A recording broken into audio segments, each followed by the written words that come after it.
infrastructure is crumbling this evening as the Nintenbyte Podcast continues its unprecedented rise. In cities across the globe, fans are rioting. The Pentagon has issued a statement describing the Nintenbyte Podcast network as a pixel-based prophecy. Some say the rise was foretold, others say it's just a really good podcast. We're talking twisted nipples, milk, and a sock puppet who doesn't talk. It's dangerous to go alone. Watch this. Welcome to the Nintenbyte Podcast, bitch. That's right, ladies and gentlemen, you're watching the greatest Nintendo podcast ever! Yeah! Is that a Joy-Con in your pants, or are you just happy to see us?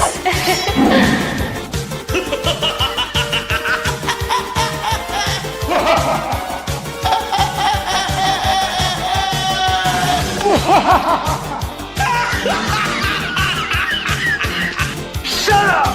Now feel the power.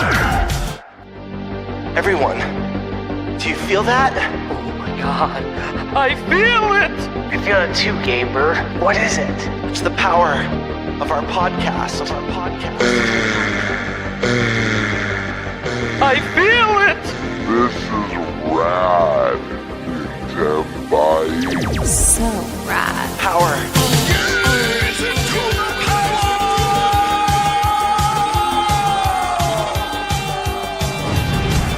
Now bask in their glory. I'm Nintendo Brian. Oh baby.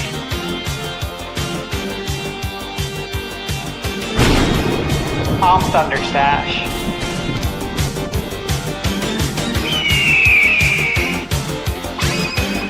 I'm Gamebird Classic.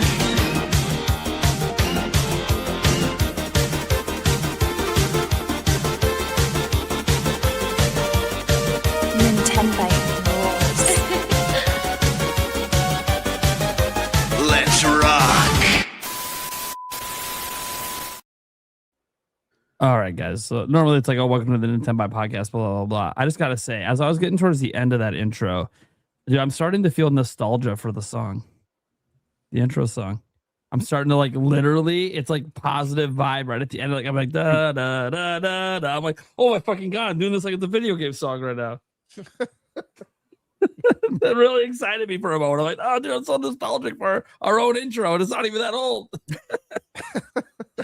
Oh, welcome to the Nintenbyte Podcast, guys. I hope you guys are having a good time. What is it, season 3, episode 61 or something like that? We had some interesting stuff to go over today.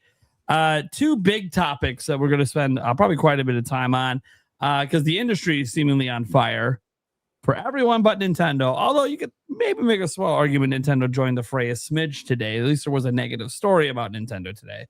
But we are going to be diving into all that crap going on because, look, last week we talked about the PlayStation stuff a little bit because obviously industry shift.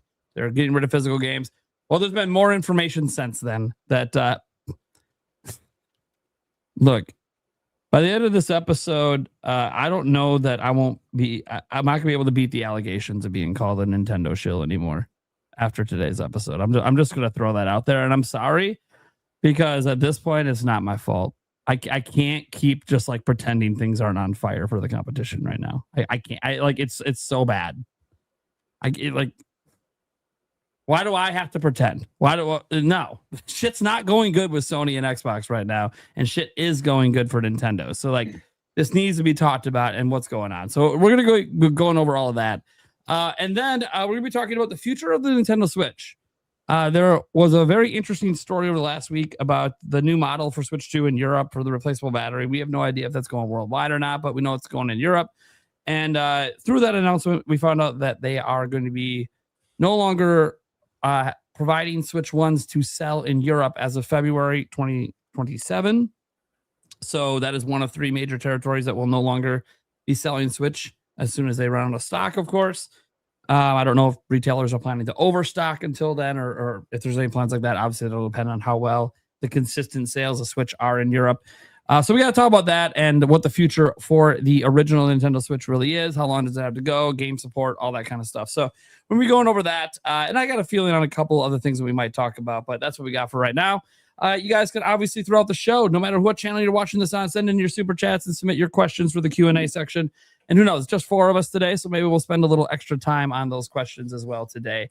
That being said, folks, let's go around and introduce the entire damn show because it's nothing but the core 4, baby. The Tetra Force itself. Let's go ahead and introduce Mr. Spicy. I love that first part. Why is it? It like chokes on herself. Yep. And then it's Yep. Why is it spicy? What's up, Eric? Oh, it's another Wednesday. It is going to be fun. Hell yeah. Hell yeah. All right, we're gonna move around a little different this time. We're gonna go to the Thunder Stash.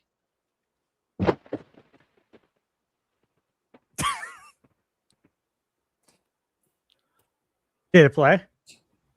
Yeah, I don't know if you guys get Dude, I did not hear it. No. I didn't hear it. Did Sounded you like hear someone Eric? dropped cardboard. I heard Did Eric. you heard Eric? So you hear that one? Okay, yeah. that's fine. What? Yeah. You That's- don't have to. that's Maybe not it's fine. broken. Maybe it's broken. Try I it don't again. know. Try it again. If it's worth doing, it's worth doing right. No, it literally sounds like you're just dropping cardboard. Weird. Well, hey, either way, I'm still bringing the storm. It's all good. Yeah, just happy to be here. Guys, staying busy as always, working around the clock. Can't stop, won't stop. Lots to talk about today. Yep. All right, let's see if it works for Birdman. Let's hit the Birdman button. Of course, it just doesn't like Stash. It is what it is. All right. It's all right. I'm here to spread the word, bird style. What's up, everybody? It's another kick-ass Wednesday. As always, excited to talk games, excited to talk Nintendo, and excited to see each and every one of you guys today. Hang out with my friends. My friends. Yay, friends. Football friends. All right.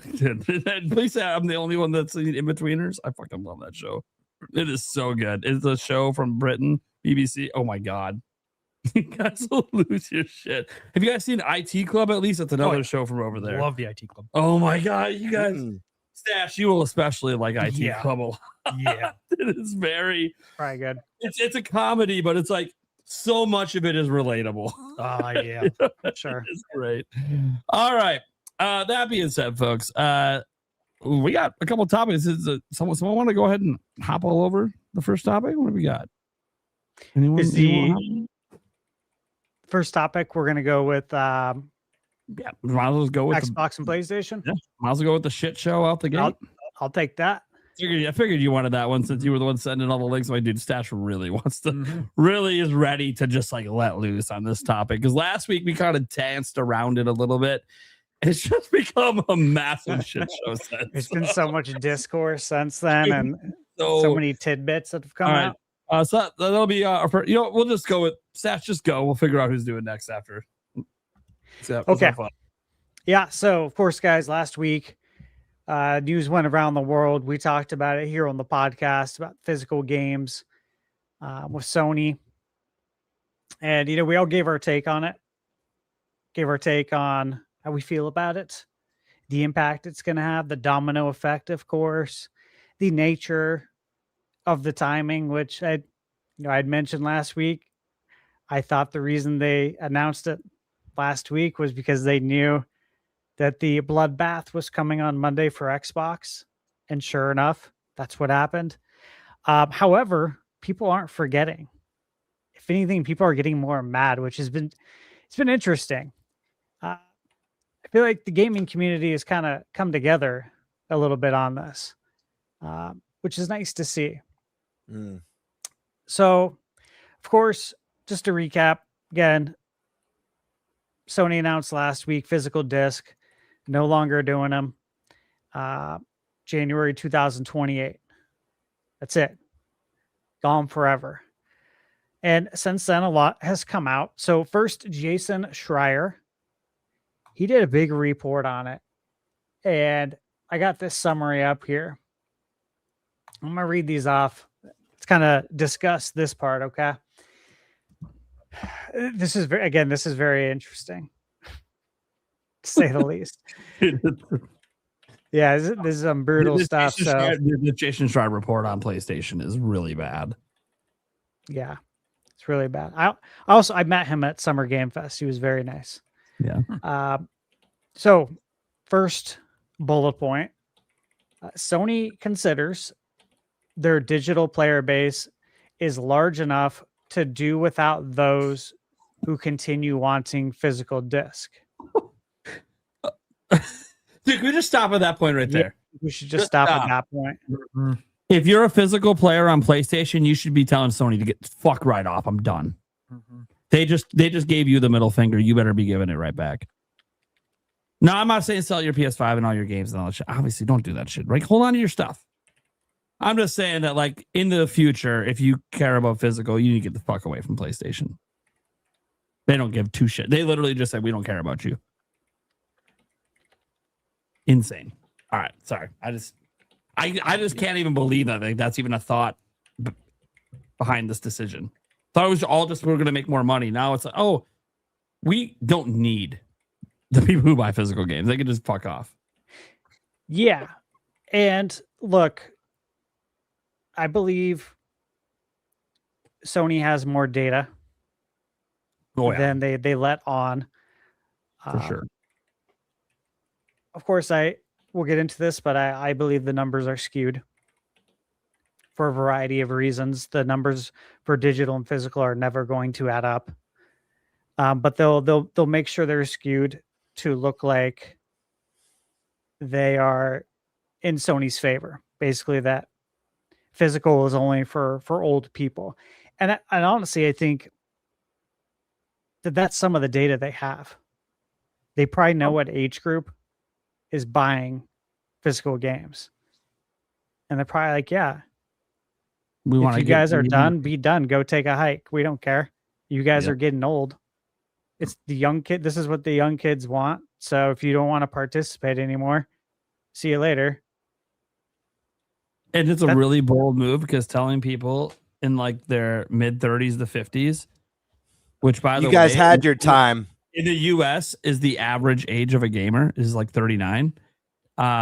This was like a recent report that came up with that number. I'm like, dude, you're telling the primary user group that buys the most games, yeah, you can go get fucked. Yeah, that's what they're doing. What company tells your whales? Yeah, because you're not buying digital, you can get the fuck out. Yeah, we'll get into it some more. Let me get through these bullet points, because like there's so many more things that need to be dissected here. All right, so the next bullet point, they said they won't change their retail distribution. Stores will sell empty boxes with no download code. Next bullet point is that they're only a download code. Yeah, they're convinced that over time, players will accept a 100% digital gaming future. They don't think it's necessary to maintain contact with fans. Fans as in the consumer. Okay, like let's not get it twisted. We're the consumers. Yeah, without us, you guys can't turn the lights on. Like that's how it works. We are a customer. I used to tell everybody that when I managed at Islands Restaurant for 10 years. And I told everyone that when I managed and directed at Lone Depot, when employees would complain about the borrowers, I'd kindly remind them that, hey, you gotta remember, without them, the lights aren't on here. We got no air conditioning. We're not even here. They're the ones who pay the bills. Okay. They pay your bills. That's the reality of it. And I believe in that. And based on what Schreier's reporting, Sony does not believe in that at all. Like they're saying, basically get fucked. I don't like that. They trust the strength of their brand and loyalty of their community, and imagine they will continue to support their digital games. All right. Now, regarding profitability, they got 3 bullet points here. When Sony sells a first-party physical game to a retailer, the retailer gets around 30% of the sale price. This is nothing new. Yeah. It's no. Yep, it's always been like this. Yeah, most Yeah. retail, 25 to 30% cut. Yeah, so they're not getting a bad deal or anything. This is the normal deal. Standard. Digital, they get to keep 100% of the profit. And they expect to significantly increase their profit margins. So that was the report from Jason Schreier. And I'm going to take this as fact. I don't see Jason embellishing anything here or putting his reputation on the line for something like this. I think, he shoots straight, and this is all legit. So what are you guys' thoughts on how Sony feels about the customer, the people who helped them get here? Let's have Eric go first before all the points get taken. At least you use lube. My lord. It just feels like they just don't care. I mean, it says in the report they don't care to communicate to their fans. Yeah, what right. lube? Yeah. They don't give a shit. Yep. Yeah, damn. Just you'll get what you get and you'll like it is kind of what it feels like the messaging is. And Yeah, Klaus Schwab, right? Klaus Schwab, man. yeah, That's been the thing lately. Yeah, and I mean the only way to counteract that would be to vote with your wallet, and if you don't like it, stop buying it. I mean, I don't think we're ever going to fully change the fact that eventually it's going to be an all digital future, but you never know. It doesn't hurt to try.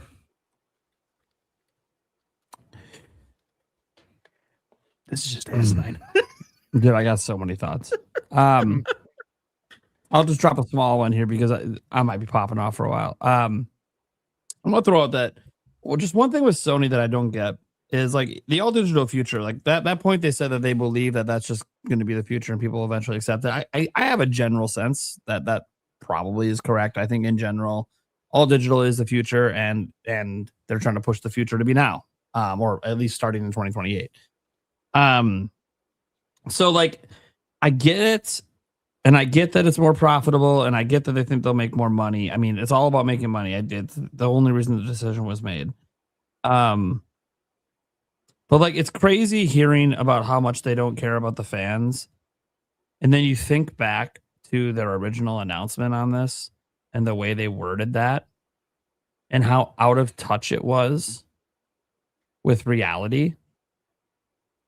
Like just how they treated their fans in that announcement and how it pissed people off. And then you hear the report and it's like, okay, this all lines up. Like this is, and you start thinking about Sony's behavior over the years.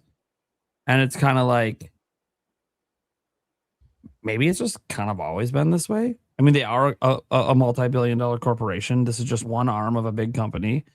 It's a big arm of that company. It is a significant one for them. I'm not downplaying PlayStation's importance to Sony. It's one of their most important business arms. But I think that when companies treat fans shitty all the time. We talk about this with the anti-consumer stuff, the price raising and all this shit, right? But we talk about how perception means a lot. And Sony's perception at the moment is we just want money. We don't give a fuck about the artistry. We don't give a fuck about our developers that want to make different games because we're doing live service. We don't give a fuck. Oh, we're going to hire Blue Point Y to make a live service game that we're going to can them and never release it. Why? Because Sony just cares what they want. They don't care what the fans want. And it's really, really unfortunate the way they're delivering this news. Like, I think all digital is going to happen to Nintendo one day too. I'm not naive. I'm not sitting here, Nintendo's no, they're going to be all digital one day. But I bet you when the news is delivered, watch the tact in which Nintendo delivers that news. Watch how they communicate it to their consumers. And then look at how Sony communicates to theirs and wonder why people are so fiercely loyal to Nintendo. Because they try to treat their customers with respect when they have to deliver bad news. And that, you could say that that's just words and it shouldn't really mean anything. And it doesn't mean Nintendo's not a greedy multi-billion-dollar corporation. They absolutely are. But what it means is they care about that relationship with the customer, and they care about it because we are the ones spending money. So they care about maintaining that positive relationship with the consumer because we're the ones that are going to buy the games. Sony is basically saying we don't care about our reputation with consumers. We just think we're so strong as a brand, it doesn't matter. We're too big to fail. Basically, that's basically what we just read. Too big to fail. It doesn't matter. This is going to increase our profit margins. It is, again, I know that this is technically just hearsay and rumors. The difference is who it came from. Jason Schreier doesn't put shit out here like this without having a billion sources and tons of verification.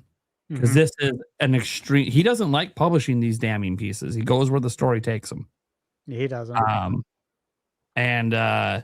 If you're gonna put this out here, this damning story that basically also lines up with the public actions, that basically says, "Hey, Sony doesn't give a fuck about you." And while we all can probably get a sense that most of these companies don't give a shit about their consumers, they just care about our wallets. And that, again, this is true of Nintendo. How they treat us and maintaining that relationship is to get us to spend money. There's a motive behind the way that they treat us.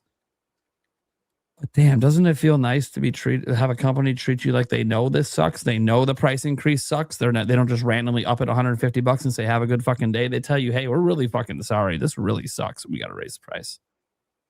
But like, here's the deal, man. We're losing a lot of fucking money and we got to do something. So economics, man. It comes across as more personable, more understood. We all know the headlines. We see the stories. We know why the prices went up. But there's something more personal when you don't treat it like it's just some corporate announcement. Nintendo announced that price increase with regret. Sony basically proudly announced their last price increase.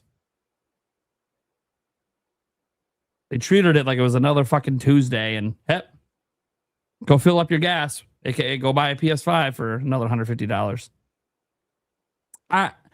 To me, it's just this pattern of behavior. This reminds me of the PS3 era. I'm really taking back. And by the way, same. They might think, well, yeah, even in PS3, we sold 80 million. It was still fine. I'm like, yeah, okay. The move you just pulled with physical, you might have a much slower start to PS6 already due to prices. Now imagine that your top buyers that spend the most money that are probably your day oneers, they're going to be like, you know what? Why would I buy a PS6? You don't respect me. And any game you release is going to still be on PS5. So why? Fuck it. Why spend more money in your shit? And we've seen like Sony fans, some of them, obviously, there's no way to really measure this, but some, actually canceling their PS Plus subscriptions and going to buy Switch 2s because they still support physical. And yes, key cards and all that. We can get into that conversation again if we want. But I just think that it's all wild. And then when you bring in some of the other factors we'll get into in a bit, it just gets, because like this isn't the end of the story, guys. There's more bullshit going on besides Jason Schreier's report. And it's fucking wild. I got to hear what Gamer thinks about this, man. Because like, all of us on this show, I want to be clear, guys, like we're the Nintenbyte Podcast, but all of us own multiple devices and game on multiple systems. Even Eric over there, he's got an Xbox. I do. So like, this it affects us directly in many, many ways. Not just, hey, we're Nintendo people. Oh, Nintendo's on top. This sucks. All of this sucks. Like, yeah, I can puff my chest and be like, oh, Nintendo what? Nintendo didn't do anything. Nothing changed. The other companies are just fucking up.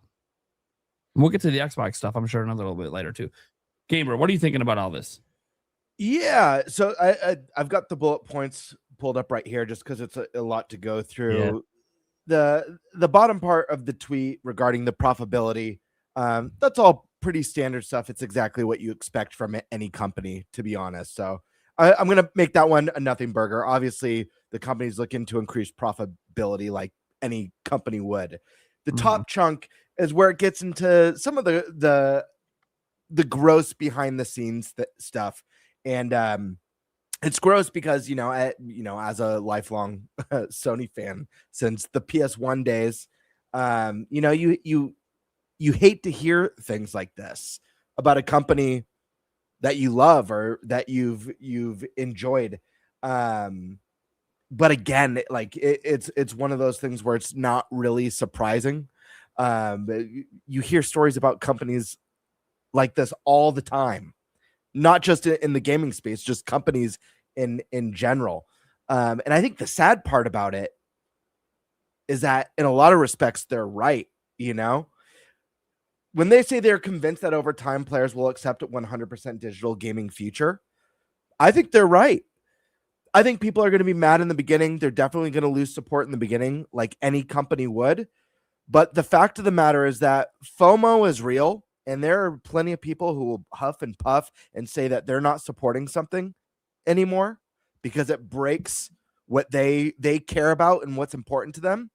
And then eventually a release comes out that they don't want to miss out on. So they fall in line and they end up buying it, even though they've been saying for months or years they never would. So I think the sad reality is that to a degree, Sony's right about this stuff.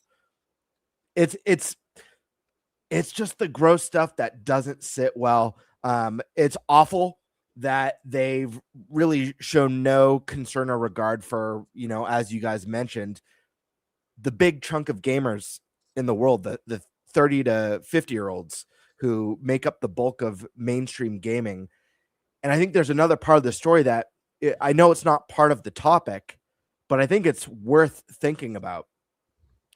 Because it's for me, it's scary as a gamer, as someone who's been playing since the NES, is that Sony's obviously thinking about the future. And yes, the future is digital. I think a lot of us were expecting something like this to happen more slowly, more gradual. Maybe PS6 not just default like PS5 Pro, not having a disc drive, but still offering it. Yep, on the side. And then maybe that was the last time. And then they kind of prepare, hey, this is going to be our last generation doing this. That gives people 6, 7, 8 years to prepare for the digital future. But they got ahead of it. They planned it right before bad Xbox news, because we live in a world where people forget, man. Like, people go from one bad news story to the next one. But here's the interesting point that I was going to say that concerns me on this is they're obviously thinking about the next generation of gamers. They're thinking about the generation that does not care about physical media, that did not grow up with physical media. What does that mean for, like, leave the digital and physical out of it? What does that mean for their plans for software and game design? We know Sony made a huge push into the games of service territory. If they're ready to make a big change like this with complete disregard for what a majority of gamers think and feel, what's their plan on the software side? I don't know. I find that a little bit scary. Are they going to, what sort of experiences, more money grabby, cash grabby, live service? What direction is that going to be going in? Yeah, they're doing more live service games in their meeting. Yeah, it did.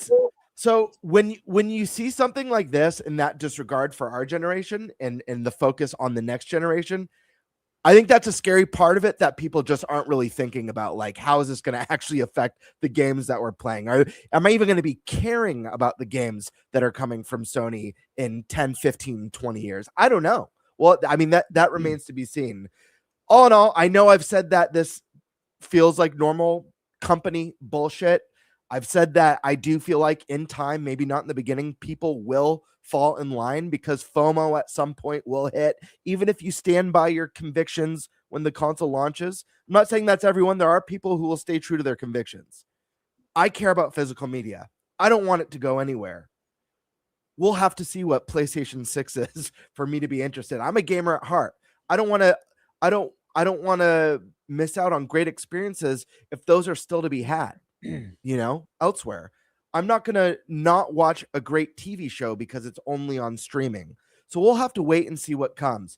But I think from a PR side, this is really bad. It's really gross. It's really tone deaf. And as mentioned, it shows a complete disregard for people who are very passionate, people who grew up with this hobby, and what unfortunately makes a bulk of it. So we'll have to see what happens. Yeah, I don't expect Sony to. I think one of the worst parts of one of the worst bullet points of this whole thing is they don't think it's necessary to maintain contact with the fans. I think is one of the worst ones, where it's like, we're not even worth talking to. Fucking get over it is how that reads. Yeah. So that is absolute bullshit. But yeah, this is sad, man. This is sad. I feel I've said it before on the pod. I feel like a dinosaur. I feel like a dying breed. Collecting games is one of my favorite things. I have an entire I can timeline my whole life in the games that I've bought, as well as you, Stash. I'm sure Nate and Eric, you have a lot of phenomenal memories, a lot of phenomenal games that you grew up with. Just even experiences going out with friends to pick up midnight. You know, Stash, you were talking about midnight release. What's going to be the next big one, since Grand Theft Auto's, you know, no game, no physical game. Yeah. So yeah, it's just really sad to see. I don't blame anyone who's pissed off, anyone who feels like screw PS6. I'm not interested. I hear you. I think the thing that's going to be more challenging for Sony, and I hate to say it because this is like awful news again. You know, I'm not trying to sugarcoat it. I think the thing that's going to be a bigger challenge for Sony going into PS6 is honestly the state of the economy, the chip shortages, all that stuff, and pricing is going to affect sales much more, in my opinion, than them not having physical. Yep. Yeah. That's just what I think. Do I think that's cool? No. Do I think it's right? No. Stand for your belief. If you believe this is bullshit, don't support it. Yeah, that's your right. So, yeah. So, I'm under the belief, and again, I mentioned this last week, that Sony's predicting a down market, and this is it's exactly why they're doing it right now. They also know that Microsoft isn't going to be offering physical, right? And Microsoft with the Xbox is very much it's always been their counterpart, right? How many times over the last how many console generations has the discussion been about Sony and Microsoft? The competition between Sony and Microsoft. And it seemed like none of the analysts ever mentioned Nintendo. Even if Nintendo was whipping both of their asses, they wouldn't mention Nintendo. So Sony knows how much money Microsoft has invested in cloud gaming, in the research of it. They know that's the direction they're going. I've said that here on the podcast for the last 2 years. That's the direction they're going. You can see where their money's allocated. It's public knowledge. So I think that's another reason why they do this, right? Is because their counterpart is going to be getting out of physical games. So they can do this now as well. And again, they're the ones who make the disc. If they don't make them, how's Microsoft going to get it? Microsoft has to buy them. Microsoft has Sony make the disc because they own Blu-ray. So if they don't make it, Microsoft can't make it. And Microsoft is already pivoting to a cloud. I don't know if it's going to be this next generation, but they're pivoting to a cloud model already. So Sony's looking at it like, well, all we have to do is stop manufacturing them. Microsoft's not going to put up a fight. Nobody else is doing it but Nintendo. Nintendo can just do what they do normally. They march to the beat of their own drum. This is what they've always done, And anytime anyone asks us about Nintendo, we'll just say like, oh yeah, we don't compete with them. Like, we don't view them as direct competition.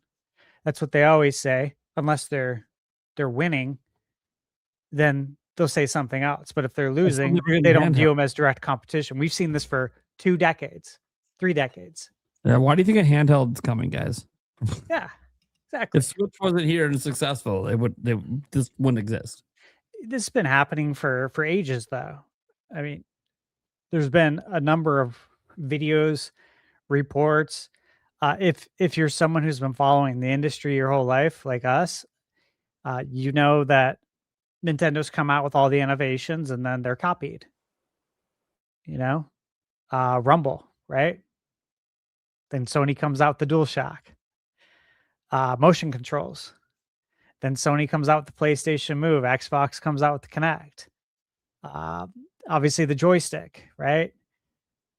So much of it has been with the controllers that it goes on. And of course, we expect it now to be with handhelds. I fully expect Sony to have a handheld next gen. Xbox is already, trying to do something there. I think they're still creating their own handheld. We'll see. But as far as like these bullet points, Bird, you kind of mentioned it a little bit about the memories, and I'd mentioned it last week too about the midnight launches. And again, I've went to so many midnight launches. I've camped out several days, like more than one day, for video game consoles. We camped out 3 days for the Nintendo Wii.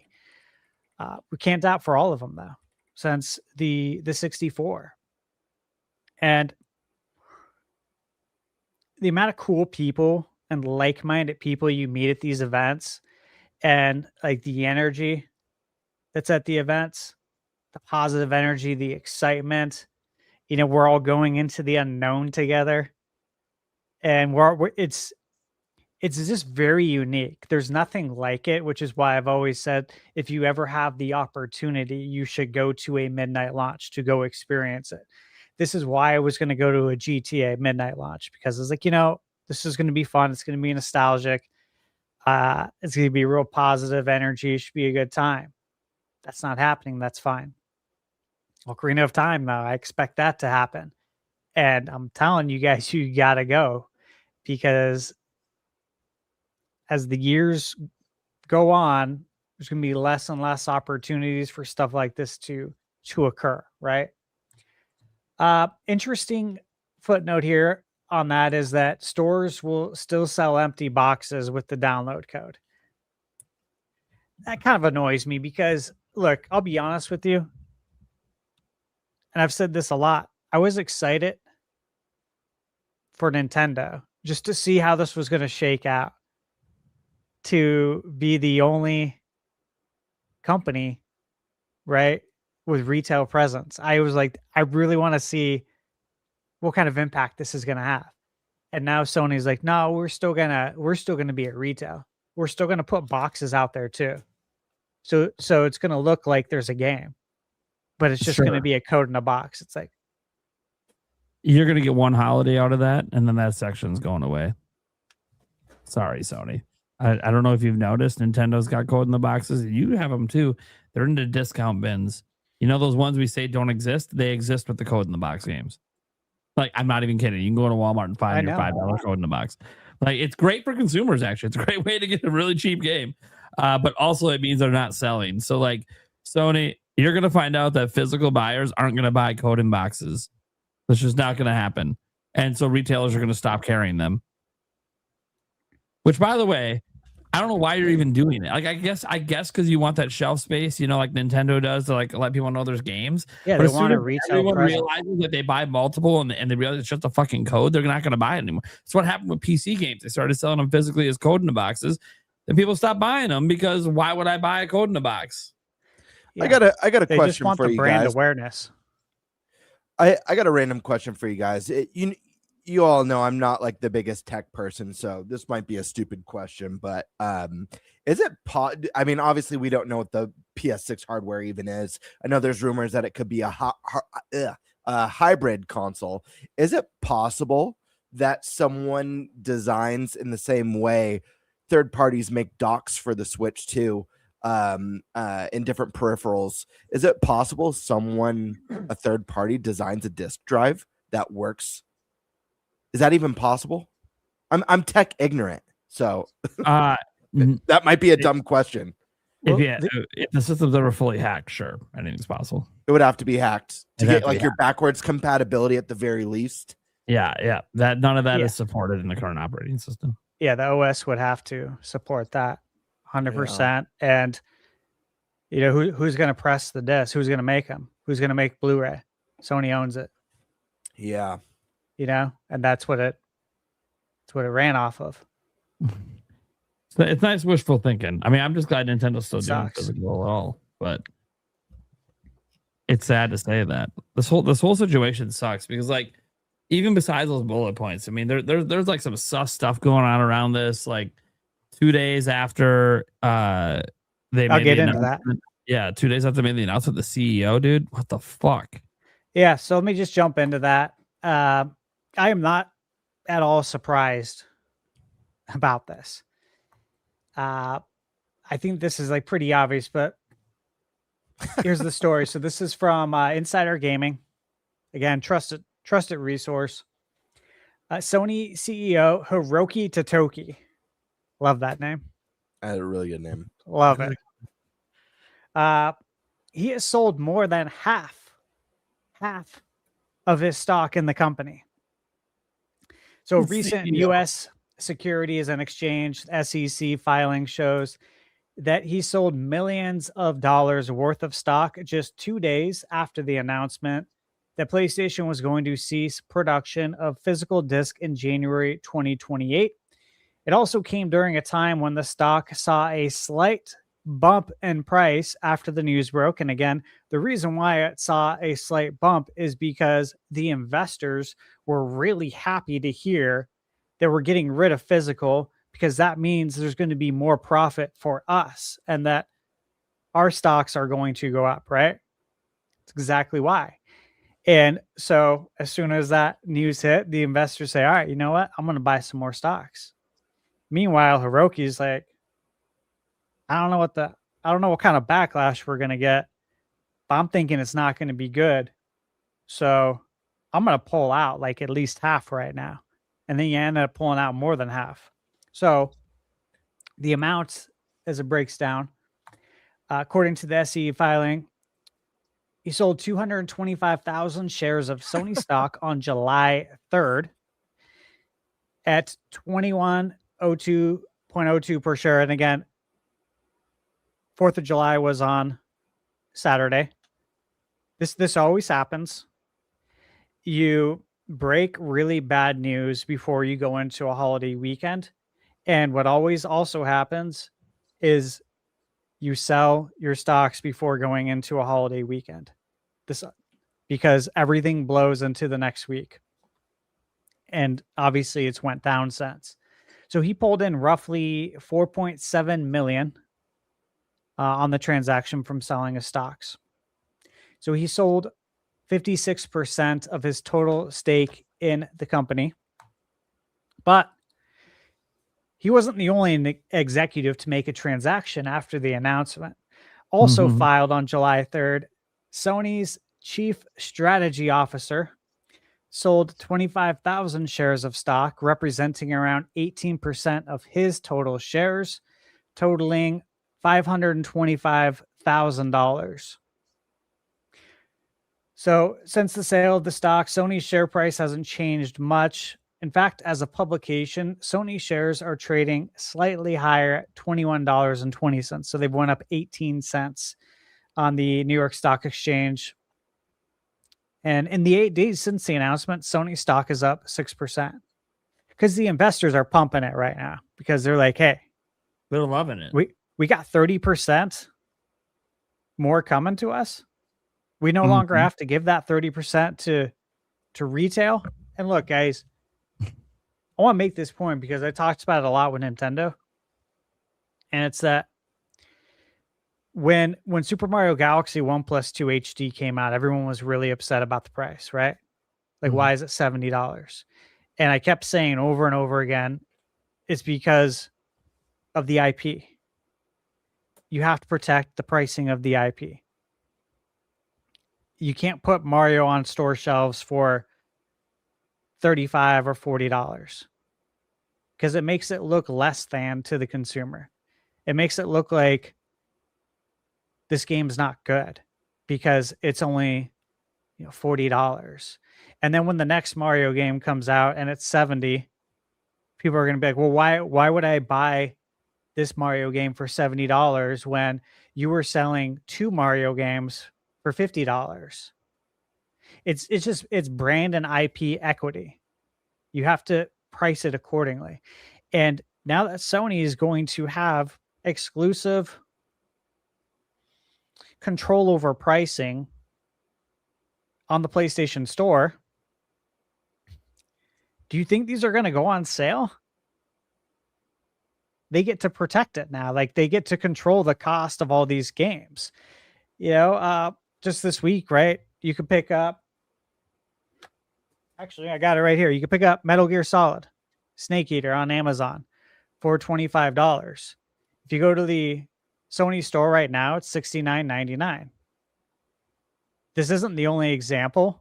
There's literally hundreds of examples like this. I've talked about this for a long time. That's why it's so important to have the power of choice. But here's the thing. When you remove the power of that choice, when you remove retail, Sony has, again, it's Sony and the publishers. So if Konami wants to say, yeah, we're not going to drop the price of that because we believe, we have a really strong IP with Metal Gear and Solid Snake, and we got a lot of fans out there, and we think it deserves to be $70 at all times. And now we don't have to worry about Walmart selling it for $25 or Amazon selling it for $25. If they're the only destination now, they get to control the pricing of it. So this is not good for the consumer, obviously. I've seen so much discourse on X, right, and on YouTube, but a lot on X. And it seems like there's some folks out there who are like probably working for Sony, or they're shareholders for Sony, and they're putting out tweets like undermining people who want to support physical. And it's like, look, it goes deeper than that. What I just talked about is the deeper part. Like this gives you no option whatsoever. They get to control the pricing for as long as they want. You no longer have to make it comparable to what Walmart's selling it for. So you can't get Metal Gear. You wouldn't be able to get Metal Gear for $25. If you want it, you got to pay $70. How long does that go on for?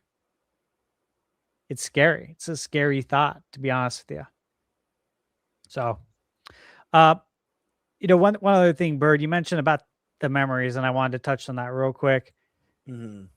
Look, I want everyone to participate in this exercise with me. All right? I was thinking about this at the gym. Like, I look at my shelf, right? I see all these games.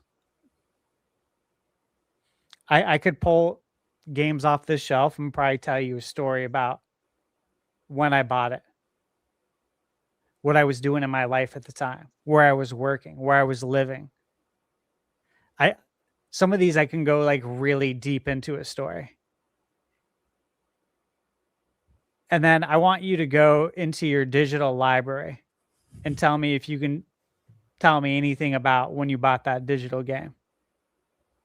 Because I guarantee you can't. In fact, the only way I could tell you anything about it, right, is if I went to my transaction history. And then I could tell you when I bought it. Otherwise, I don't know. I have I have nothing attached to it mentally. I have no memory. I have no real feeling attached to buying something digitally, right? It's just it's there. In fact, sometimes I don't even remember if I have this game digitally. Like sometimes I'll go into the PlayStation app on my phone, and I'll go into my library and I'll double check because like I'll have something on my wish list on Nintendo Switch, right? And I'll be like, wait a minute, do I own that game on PlayStation? I don't even know. If I had it physically, I'd know, but if it's digital, I don't even remember if I have it. That's the thing, man. Like there's just as like many layers to this. And it's just unfortunate that the company who makes the Blu-ray disc is saying we're not doing it anymore. Like, what do you do now? Right? They're still making movies. They could do it. Movies are on Blu-rays. It's just for the games. They just want all the profit. And do we want to get into this part about the publisher? You guys ready? Sure. All right. So this is a short one. Sony reportedly, and I'm not surprised by this, by the way, reportedly didn't inform any publishers or business partners before announcing the end of PlayStation Game Disc. So according to a new report from High Chaos Run, Sony didn't inform publishers or business partners about it. According to the outlet, Sony's decision to end physical PlayStation game disc production for new releases starting in 2028 was made without prior notice to many publishers, business partners, or even some regional PlayStation offices. So that'd be like if Nintendo of Japan said, yeah, we're going to be done with cartridges, but they didn't tell Nintendo of America or Nintendo of Europe. It was like, what? That is not good. So the report cites anonymous sources who claim publishers were blindsided by the announcement, with one executive saying they were not informed despite a very close working relationship with PlayStation. It also alleges that some regional teams, including PlayStation India, were unaware of the decision while continuing retail expansion discussions with local partners. So PlayStation India is having discussions with retail outlets, retail chains out there in India about getting more space to show off PlayStation, that, to put games. Meanwhile, Sony's saying, hey, we're not going to even be doing this anymore. They don't even communicate it to them. I would be livid if I'm PlayStation India, right? Like, I'm over here trying to score some deals for us so we can sell more games out here in India because our internet's shit. We need physical games out here. We can't download these. It's really important out there to have physical games. That's why they're trying to negotiate more space. This just tells you that, obviously the right hand's not talking to the left hand. Like, reading this just reminds me of like all the things that, again, we've talked about it on this podcast. I've talked about it with Xbox. I've been very vocal that they've had severe mismanagement for several years. And you can tell that they're not on the same page. This is proof that they're not on the same page. Obviously, if this is to be taken as fact, but if you look at a lot of publishers, I don't know if you guys noticed this, and everyone in chat, I don't know if you have, but if you look on X, right, when that news came out, so many publishers, so many of them tweeted out that they were upset, or essentially you could read it and tell that they didn't know. They had no idea. I know people that I've talked to that are publishers. I won't share names, but they didn't know. So I know that's factual. They didn't know. They were blindsided. It's just like, this is deep, dude. What are your guys' thoughts? This goes back to what I was saying before. Like, obviously, they don't care about the fans. And guess what? They don't care about their development partners either. They just care about money. Like, everything that people accuse Nintendo of with the greed and the money seeking, yeah, it's all true. But you know who's not ashamed to wear it on their sleeve and rub it in your face, and they expect you to still show up anyways? Apparently Sony. And they don't get two shits. They're not even treating their partners well. And you know why? This goes back to talk. They're arrogant. They're cocky. They think they could do anything. They think they're untouchable. Xbox isn't a threat to them anymore. They feel like they are completely untouchable. They don't think Nintendo is a meaningful threat to take away third-party games, even as it's getting third-party games. Some of the AAA, yeah, majority of sales are still happening on PC and PlayStation. So they think they're untouchable. And that includes with their partners. What are you going to do? Abandon the number one selling platform for your games? abandon the platform that you sell the most copies on? No, you're not going to do that. You're not going to sink your company because you don't like what we're doing. You're going to conform. No matter what you say. Remember, by the way, this story is on top of the fact there were all these stories last week of developers sending letters to Sony. Yep. Clearly indicating that they didn't communicate. So we kind of already knew this, but a lot of it was indie devs. So people were like, well, yeah, they're not going to talk to all the indie devs, but they probably told all their big AAA partners. No, apparently not. Now, here's the thing. The big AAA partners, most of them probably liked this decision, to be clear. Because some of them were already offering code in boxes or game key discs and stuff like that. But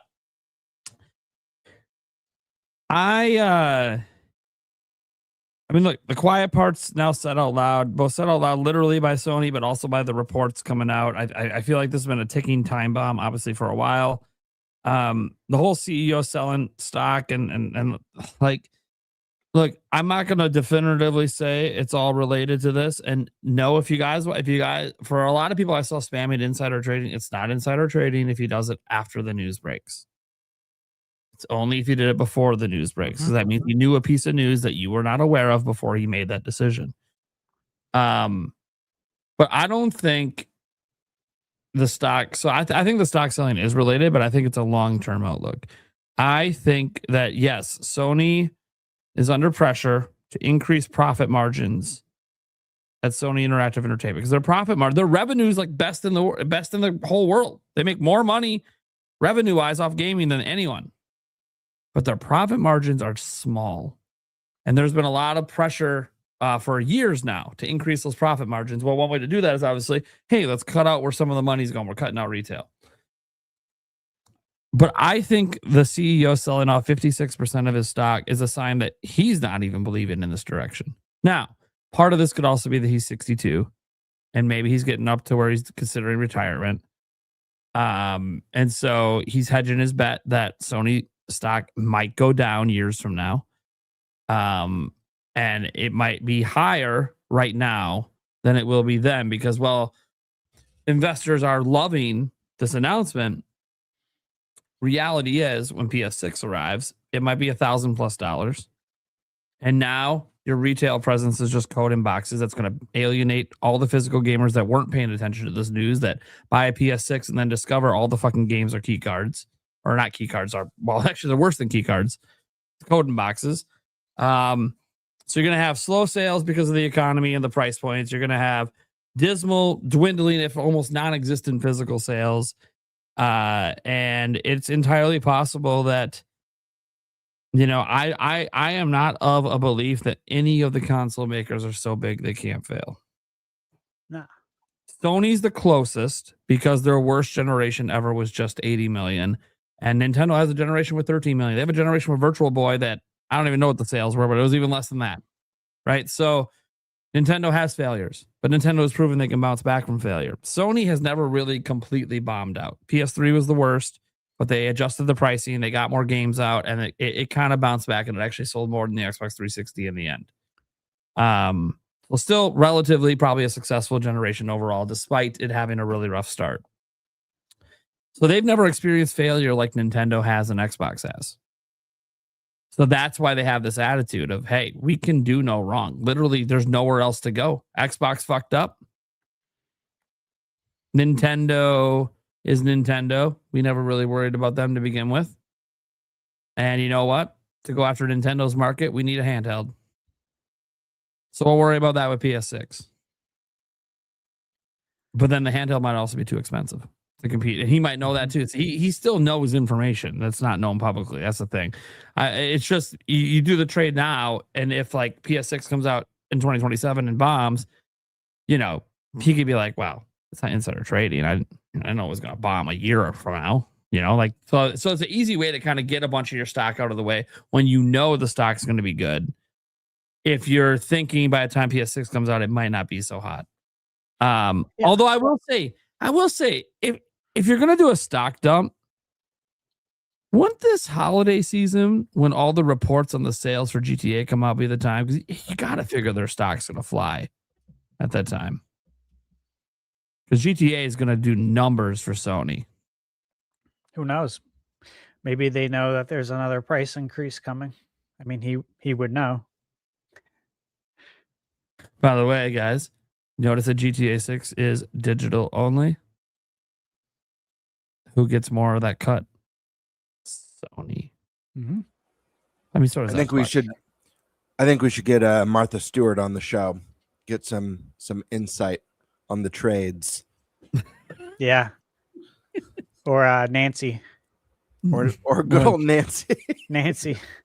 Yeah. Hey, you know, one point that I haven't really seen anyone make. I'd brought it up. And Sony's already not doing good in Japan. And we discussed how a lot of these games, right, that were exclusive to Sony are now coming to Nintendo, like Kingdom Hearts, for example. Not only coming, but they showed the first gameplay footage of Kingdom Hearts at a Nintendo Direct. But the point is that in Japan, physical media is way more popular than digital. The split in Japan is way different than the split here and in the rest of the world. Japan really, really values physical media. And so now you're not only doing bad in Japan, but now you're telling them, hey, we're no longer going to sell physical media either. So the thing that you guys really love, we're going to stop doing that. No one's talking about that. And when you're trying to make a dent in Japan, and then you do that, like you're trying to get your consumer base back in Japan. And then this is what you do. I find that very interesting, and it's something that I want to know. I wish I could fast forward time and see how that's going to shake out. But I think that's going to hurt pretty bad over there. I also want to know something that I haven't seen a lot of people bring up, and it's a couple of people in the chat brought it up a while ago, and I feel like this is really, really important when you consider this announcement. If you want to think about so Sony has a lawsuit going on against them right now, class action, for those that don't know, about their store being a monopoly. Okay, their PlayStation store being a monopoly. There's multiple facets to it, and I don't know whether it's ever going to go through and actually end up in court because it's a recent lawsuit. But a lot of it is obviously tying in, hey, with no physical presence, there's only one place to get the games, so they're the sole arbiter of distribution on that platform. And there's this interesting thing that they are experimenting with called the variable pricing, the dynamic pricing on their store, where we talked about this in the past, where people are seeing different prices. Now imagine there's no physical copy to give you that standardized MSRP pricing at the store, and now the pricing is just whatever the fuck Sony decides that you are willing to pay for this product. Yep. And they show you a fucking $90 copy of GTA 6 because they think you're willing to pay it, while your neighbor's seeing a $35 copy of GTA 6. Because they have your transaction history. They see how much money you've spent. They see how much you've spent on, which means DLC. your neighbor shouldn't be paying fucking 90 if the neighbor next to you is paying 35. That's fucking bullshit. Well, look, if you're the type of person who is buying all sorts of skins on Fortnite, you're buying packs of cards on Madden, FIFA, NBA 2K, WWE, they have all that data. On top of that, this is going to be future data that they'll have, right? Potentially. We know Xbox is going to be doing this, but hey, if you're financing stuff too, man, they're going to target your ass. Guarantee it. With that dynamic pricing, they're going to find out a good algorithm to get you to click, to get you to buy it. They're going to use your transaction data against you with that dynamic pricing. If they know you spend your money on stuff that, not only that, but they have the playtime too. Remember this, guys. They know how much you've played these games. So They know if you buy a bunch of games and they just sit there in your collection and don't do shit, but you still buy them and you keep doing it over and over again,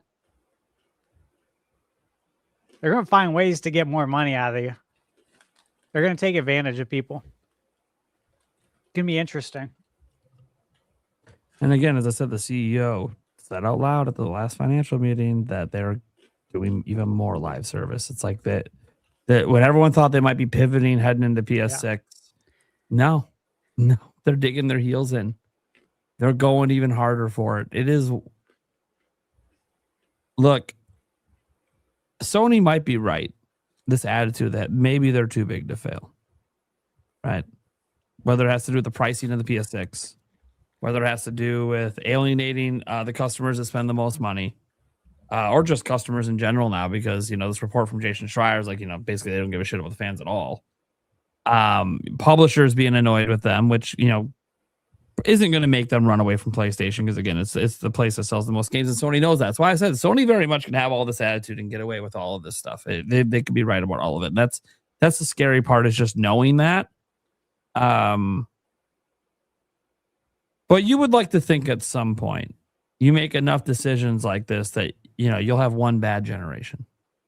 Here's the problem, and this is why, like, no matter what happens with PS6, even if it's off to a horrendous start, Sony will make massive sweeping adjustments and try to say all the right things to save the system, and probably be able to. Hell, they might bring physical back if they think that's what will save the system.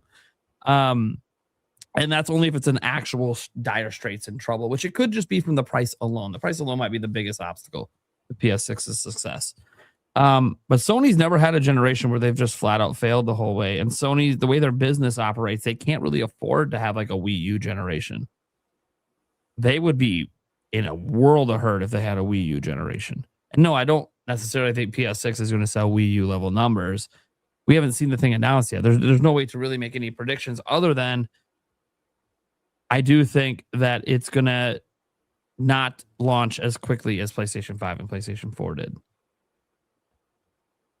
And I think that's just because it will be at a price point that some people will have a hard time stomaching at launch. But until we have all the news, I don't really know. Like, maybe I'm wrong. If they're launching it at 600, I think, oh yeah, they can bear market a 600 PS6 and do really well with that. That would actually perform very well. I'd be impressed at that price. Yeah. But most people think they're coming in, at 900, 1,000 plus.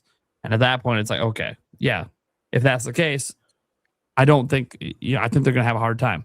And this is on top of that they're alienating their number one consumers. The consumers that care the least about price are your physical consumers. Yep. Because they're the ones that also buy those $200 fucking collector's editions. They're the ones that'll buy the fucking PlayStation 5 Pro for $950 fucking dollars. But again, this is why I said, when I was giving my thoughts on a lot of this Sony stuff, that I think the really big point here on how successful PlayStation 6 is, I really believe it's going to come down to price more than any of this news. People have 2 years to digest this, maybe. You know what I mean? Yeah. At least a year to digest this. Backlash. The next backlash Right. they get will be announcement of price. Yep. There's going to be other backlashes across other companies. The layoffs aren't the last we've heard from Microsoft. Backlash. We don't have all the details on Helix yet.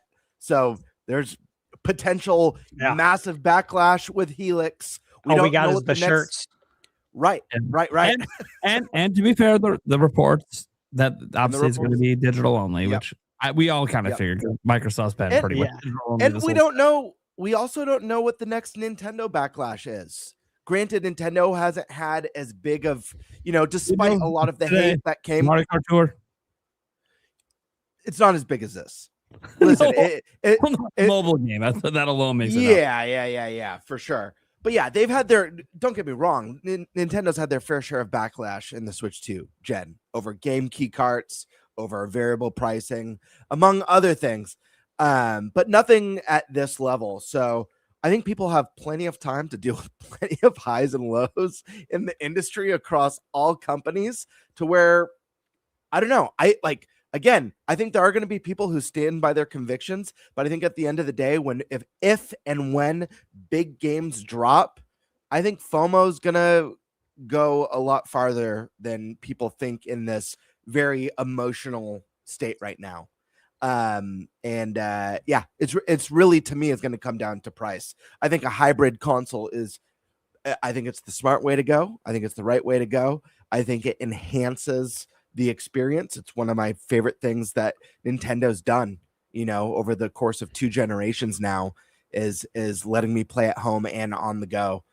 So yeah, I think it, and you make a good point. The people who are going to care less about price are definitely us. It's not the parents or the kids. We really want to play the game. We're the Yeah. kind of crazy ones that will buy the $1,000 system and buy the $100 digital or whatever fucking to play it, right? Like, we're the ones that would do that. But if you piss us off enough, we're gonna be like, God damn, dude, if there's any other option, we're out.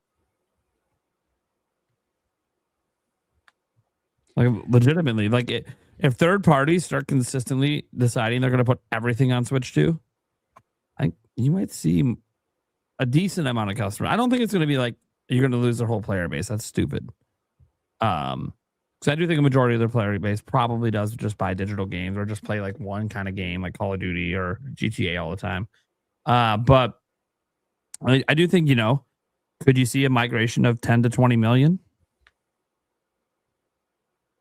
Yeah, maybe. That's probably the top end of how many they could potentially lose. But even for them, if they're still holding out between 90 to 100 million in console sales and all their game sales are digital, for them, that's a win. Yeah. And I'll say for the record, I don't think anyone is too big to fail in this space. I mean, just look at Nintendo. Nintendo's had good seasons and bad seasons, but they went from one of their most popular generations ever. I mean, the Wii was at like 100 or 101 million. The DS was what, 154 million.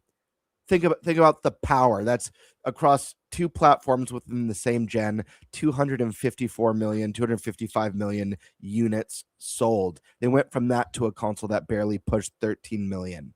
They went from the height of their popularity to their lowest point in their entire company history. No one's too big to fail. I think it's really, it's crazy times, man. This games as service push, these games that are taking $300, $400, $500 million to develop over the course of 8 or 9 years. Some of them don't even make it out the door before the studios shut down. Yeah, Doom. It's insane. And now you add in the chip factor, the cost of parts. People speculating that PlayStation 6 will cost roughly $1,000 just to build. Right. That doesn't include, that doesn't even include like cost to distribute and stuff, and the retailer side of it. That doesn't include any of that. Nope. There are a lot of variables here, and as big of a bummer as this is, I don't think this is going to be the big thing. I just don't. Yeah, I mean, look, it's big, but there's more to come. Yeah. Like, the buck doesn't stop here at all. It's still going. You guys want to get into this Xbox portion? Sure. All right, guys. So I'm going to read you the important email that Asha Sharma sent to all employees at Xbox. And look, man, I just want to say, I think it's funny. I think it's sad. I see a lot of people falling for it. The way Microsoft is handling things, the way Ash is, as far as like good wordsmith. I gotta give her credit. She is way better with her words than Phil ever was. Right. I also ask who's writing it. Yeah, I mean, is your AI writing it? We all know this went through probably like 5 people before it ever got sent. I mean, it probably went through 14 layers of management. Well, she said she's reducing to 5, so I was sticking with the 5. But no, man, they're just putting on a. She's just putting on a show. I don't think she's a saying the choice. things that Well, people we'll want to talk about- hear, being Yeah, transparent. Yeah. You know, Let's go over what she said. yeah. I All right. have some thoughts on it. I'm not quite as jaded, but also I've just I seen this know- bullshit too much at all the companies I I've know, worked I at. know what she's doing, but yeah. Continue. All right, so team, we are beginning the most significant restructure in Xbox history. After careful consideration, I have made the difficult decision to reduce our team by approximately 3,200 throughout fiscal year 27. This will include approximately 1,600 role eliminations today. And in addition, 4 studios will leave Xbox to new management. I recognize that a year-long restructuring creates additional challenges. Unfortunately, it is not possible to make all the necessary changes in a single day. And I want to be direct about the scale of it. Again, transparency. I know this is painful. These changes will directly affect people who have poured their creativity into building Xbox. Many joined us through acquisitions, while others were recruited here or sought us out because they loved the industry and they loved Xbox. Okay. Today's decisions do not reflect their talent or their dedication. Our business today is not healthy. We are operating at margins that are 3 to 10 times lower than comparable platform and publishing businesses. We entered Gen 9 with a smaller install base and a higher cost structure. In order to grow, we bet on Game Pass, multi-platform, and a broader portfolio of content. While these businesses have created meaningful value, they did not grow at the pace we expected. As that happened, our core business weakened, and we added more teams, more investment, and more time, hoping for a better outcome. And now the industry is facing the most severe hardware crisis in its history. We must reset Xbox. First, we will reset our content portfolio. Since 2018, we have aggressively expanded our studio portfolio, while the number of games created each month across the industry now outpaces the last 10 years combined. We now find ourselves competing not only with the largest publishers, but also with smaller independent studios. It is neither possible nor desirable to own every great independent studio. We have also learned that we are not the best home for every type of studio. In a typical year, we lost 64 cents for every dollar we invested. As we reset Xbox, we will help independent creators succeed by providing open development tools and audiences to realize their vision. Compulsion Games and Double Fine Productions will return to management and transition to independent studios with their IP, catalog, and runway for their next games. Ninja Theory and Undead Labs have entered terms to join new ownership with funding to complete and grow Senua and State of Decay 3.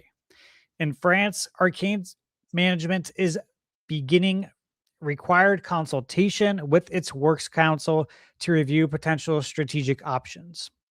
We're also making reductions across other units and in some cases shifting investment to focus on higher priority projects.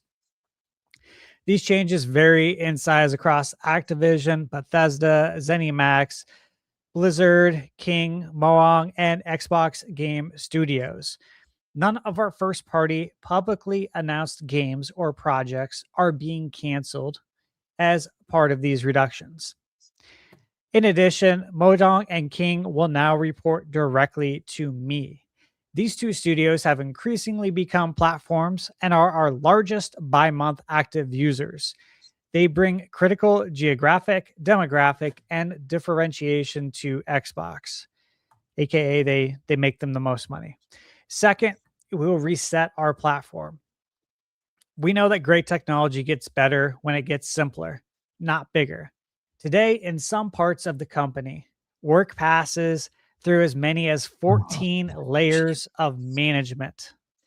our platform teams are 40% larger than they were at the start of this generation, even as our player base and playtime have declined. That complexity has slowed decisions, blurred accountability, and made it harder to deliver for players.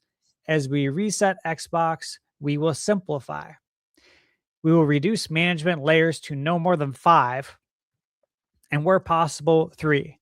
We will deliver success through a flatter organization that is built around makers, individual contributors focused on building, player coaches, leaders who remain deeply involved in the work while developing their teams, and directly responsible individuals, DRIs, who own key decisions and outcomes.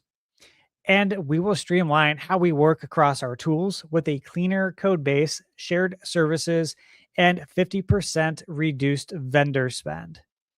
Third, we're resetting how we operate. As Xbox grew our headcount, we became more fragmented. Teams, studios, and functions often operate independently, and it became harder to work towards a shared goal, make the right trade-offs, and get things done. For the first time, we are establishing a COO with end-to-end P&L, profit and loss, responsibility across content, hardware, platform, and services. Helen Chiang has been promoted to this role and report directly to me. Over nearly 2 decades at Xbox, Helen has helped build some of our most important businesses, from Xbox Live to leading Mong and Minecraft franchises. She will bring our business together under one operating model, making sure we make clear investment decisions, learn from our successes and failures, and hold ourselves accountable for results. And then thank you to Dave McCarthy, who's retiring after 17 years with Xbox. Dave has played a defining role in building the platform that millions of players rely on every day, and has been a trusted partner through many of the biggest moments in Xbox's history. We wish him all the best. These changes are about a bigger future for Xbox, not a smaller one. The next decade of gaming will be larger, more global, and more creative than anything we've seen before. This year, we'll invest as much in Xbox as we ever have. Really? Oh, I don't know about that. 70 billion? I don't know about that. really? Because what I just read says you're not doing that. Oh, okay. Fuck out of here. Stuff, right?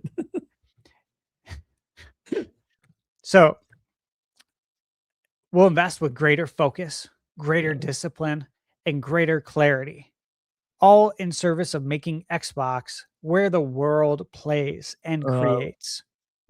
I want Xbox to be one of the few companies that entertains more than 1 billion people. Billion every day. Every day. These last 2 paragraphs are pretty brutal. And gives everyone the opportunity to create and connect. I know we can achieve this goal. Xbox has many of the most beloved franchises in entertainment history that we don't do shit with. Talented studios across the world, and we will return to growth in 2027. History is full of companies that mistake longevity for inevitability. We will not be one of them. Signed off, Asha. I don't remember the swear word being present in the original document here. Guys, some personal animosity. Stash, you got something to say, buddy? You might as well go first, man. You impassioned here. Let's go. You know, it's just bullshit, dude. I don't think it takes a genius to be able to read between the lines and just see all the bullshit all over this. There is so much PR speak in here. It makes me sick. Again, I've talked about this working in corporate. I worked in corporate because I didn't like things in corporate. That's why I got into corporate, because I wanted to actually make things better and not continue doing bullshit like this.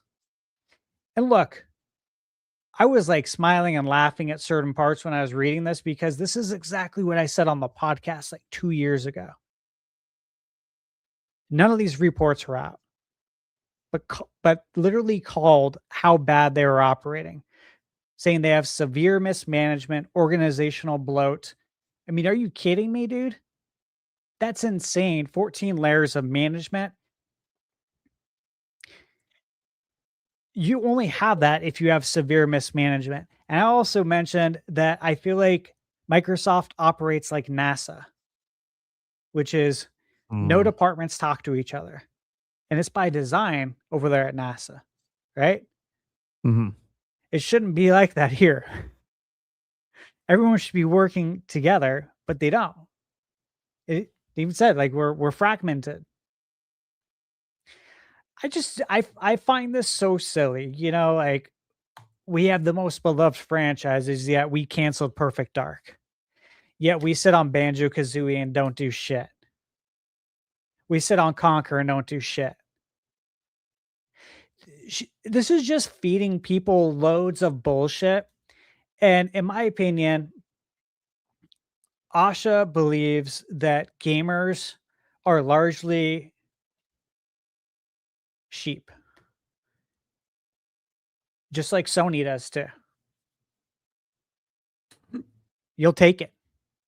And if you don't, that's fine. We'll feed it to someone else because there's more sheep every day. This is what I read from this, is that she believes that gamers and the Xbox fan base are stupid, that they're low IQ. And, you know, I'm sure there are some, right? And it's not all of them. It's not us. Not the people in chat. But that's what I take away from this. I think this is bullshit. It sounds like a pep rally. And I hate corporate pep rallies. They're just such bullshit at the end of the day. How much money you want to bet that they had a pizza party after this? They probably did, man, or ice cream social or some bullshit like that. Yeah, or they had someone go out and pick up Starbucks for everybody. You know, some so funny. feel good Ice cream thing. social. Yeah, and they wrote it off. And look, I just get sick of this stuff. Celebrate good times. Come on. I was like 3,200 people just lost their job. Right? Yeah. For real, Yeah. dude. Like working in mortgage, we had monthly awards, right? And you know, when I first started working there, we were very much like a startup. Loan Depot was a startup company. And obviously, as we all did good, the company grew exponentially. And then these monthly awards were like Wolf of Wall Street, but like times it by 2 or 3 in like every possible way, if you catch my drift. And I didn't like it, you know what I mean? Because the bigger we got, the more bullshit we got to, and the more cheerleaders we saw. And look, I'll be honest with you. Call me old school. I don't care. I will never, and you could say this is a flaw. Some would say this, and that's fine. I'll take it. I will never be a male cheerleader, ever. I will be real with you as a manager. I will keep it real. I'll be on your side. I will help you grow, but I'm never going to be a male cheerleader. I'm never going to get up there at an awards thing and do the things that people do and act like clowns. I just won't do that. When I read this, that's all I can think of is that, God, who's running this shit? This all sounds fine on paper. We're going to bring back the old franchises. What, are you going to resurrect Perfect Dark? You guys don't give a shit about that. They're just telling you what they want you to hear. I don't like any of this. I just know what she's doing, man. She's out and she's outsmarting people because I see people retweeting it. I see a lot of people eating it up. and then they're regurgitating it to their fan base. You know, influencers are eating it up and regurgitating it and getting behind it. And they're trying to give it that startup feel, like, hey, you're going to be part of this rebuilding with us because we're being transparent. We're keeping you in the loop. We're communicating. We're showing you our struggles. Fuck you guys. You're Microsoft. You're one of the richest companies in the world. Get out of here. You can't act like that. Yeah, But they're trying to, and they're gonna fool a lot of people. And it's upsetting. To be I'll fair, leave this it at tweet this tweet probably went through 3 months of a team drafting, proofreading, Probably. changing, and edit. Yeah, it probably went through months of templates And it before probably they went through settled their on a good AI one. model. Yeah. Mhm. So the AI model can help with future tweets. Okay. So I'm gonna come in, as I think it needs to be done, because I think most of the reactions to this are gonna be pretty negative, because we all see between the lines. We see the corporate speak and the PR stuff. Someone's got to be a little bit of a devil's advocate. I'm gonna throw out there a couple of caveats. One, I don't have anything against Asha. I don't know her, right? And technically, as Stash said, it all sounds good. You never believe it, obviously, but it all sounds good. And I will just say this: until the lie is proven, I'll give her benefit of the doubt. Just because I don't just presume that everyone is a dishonest liar. Possibly, maybe she's gonna actually do what she says. I don't know. What I do know is 1,600 people lost their jobs on Monday. That's a fact. Fact. She said it herself. It's a fact. 1,600 people lost. 1,600 more are going to lose their jobs between Monday and the end of this fiscal year. I do understand that some of that was probably pushed by people above Asha, of course, because Microsoft had greater layoffs across the whole company. But a majority of those layoffs, the 4,800, 3,200, a majority of them happened in the game division, their Xbox division, because they've rebranded everything under Xbox now, which is cool.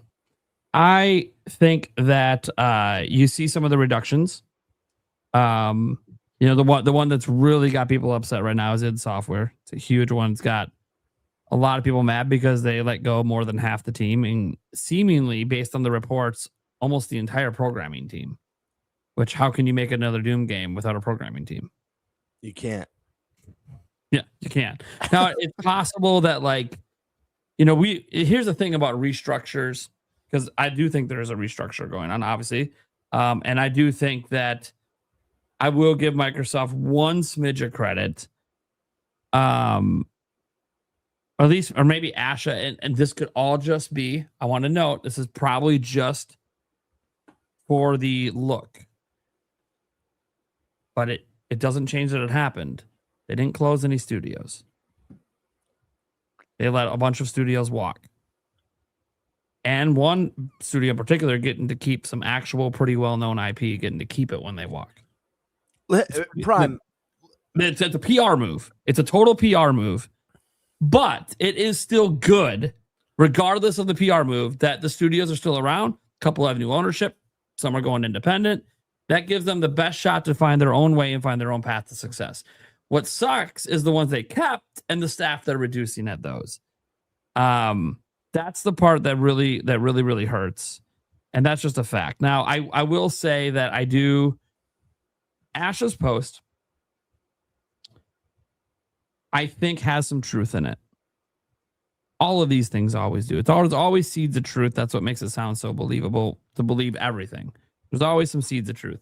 The 14 layers of management, yeah, I'm sure, especially after that acquisition of Activision Blizzard King, I'm sure that was handled extremely poorly internally, just based on how they've handled everything else. And by the way, all under Phil Spencer. And I've been an advocate for Phil Spencer. I think he's a good guy. Doesn't mean he always knew what he was doing. I think he had a clear vision. I don't know if he always had support from corporate for that vision, but in the end, we don't know. In the end, we just know under him and Sarah Bond, Xbox didn't really seem to ever recover from the fiasco with Don Matrick and the launch of Xbox One. They never really seemed to bounce back from that. Things just seem to get worse and worse. And again, Game Pass is something I've fervently defended in the past, and still think it's a decent value. But I knew there was no way Microsoft was going to commit the way Netflix did to lose money for 10 years to get it to be successful, because you need to take a loss to build the audience. I don't think there's any world in which Game Pass would have been sustainable, to be honest with you. I mean, when you look at those reports that come out that says, we're exceptions, we're the hardcore audience, but you see those reports that talk about the average gamer buys 2, maybe 3 games a year. Why does that person need Game Pass? So think about that. So the original vision for Game Pass wasn't to just be on Xbox, it's to be on everything all the time. And it was supposed to be, the way it was pitched was the Netflix of gaming. Well, the way Netflix did it, if you look at their strategies, they kept it super cheap for a decade and just kept putting more and more and more, and just losing shitloads of money while putting shitloads of content on it. And then the user base finally grew to a point that it tipped over, became profitable. They jacked the prices, became even more profitable, and then became this huge self-sustaining machine. That was the way Game Pass was originally pitched publicly. But they had no support from corporate. They couldn't keep the price down. They doing this to completely destroy day one console sales of games on their system. And while there are some publishers that maybe made some extra money from the deals with Microsoft, in the end, Microsoft didn't show the willingness to financially take massive losses to even give it a chance to get to that 100 million user base it needed to probably tip that scale into profitability. And then they could jack the price, and then you go from there. They didn't do that. They didn't follow Netflix's route, probably because corporate didn't really support what Phil Spencer wanted to do. That all being said, Xbox's failures are well documented, and they're usually been the laughing stock of the industry for a while because they just keep making dumbass decisions, or even when the good decision sounds good, they'll change their mind on it the next week, right? That's the way it was under Phil Spencer. I'm trying to be very clear here when I say this, because I see the corporate speak, I see the PR. The last couple paragraphs of her thing didn't really need to see that publicly. Yeah, listen. Primal, I'm with you. I don't have a problem with Asha. She's barely been the face of Xbox. She's doing her job, until she's caught in a lie. I'm just sure. I'm letting it play out. But this is part of the job. I highly doubt this was written by her. I'm sure this was written by a full team. Good to go, Asha. Go ahead and give it the post, or that it's just auto post for her. Someone post for her. This is just how it's going to sound from any company. The reality is that the real text message is, we fucked up really bad. And because we fucked up, a lot of great people and great teams are suffering. Are fucked. And right now we're in a position where we got to try and unfuck not only ourselves, but each and every one of you. So we hope you stick around as we try and patch things up to the best of our abilities. Yeah, I want to note something here. So some people didn't really do, a lot of people didn't really do their homework on Asha when they got hired. They just saw that, she worked at Microsoft's AI stuff. She's a big AI person. She knows nothing about gaming. She's not the right person for this job. If you actually look at her career, you see exactly why Microsoft put her here. It might have actually been the best person to attempt to save Xbox. And this is why I'm not going to dismiss everything she says until the bullshit comes that we all think is coming, because we're used to it from Xbox. But that was an Xbox under somebody else.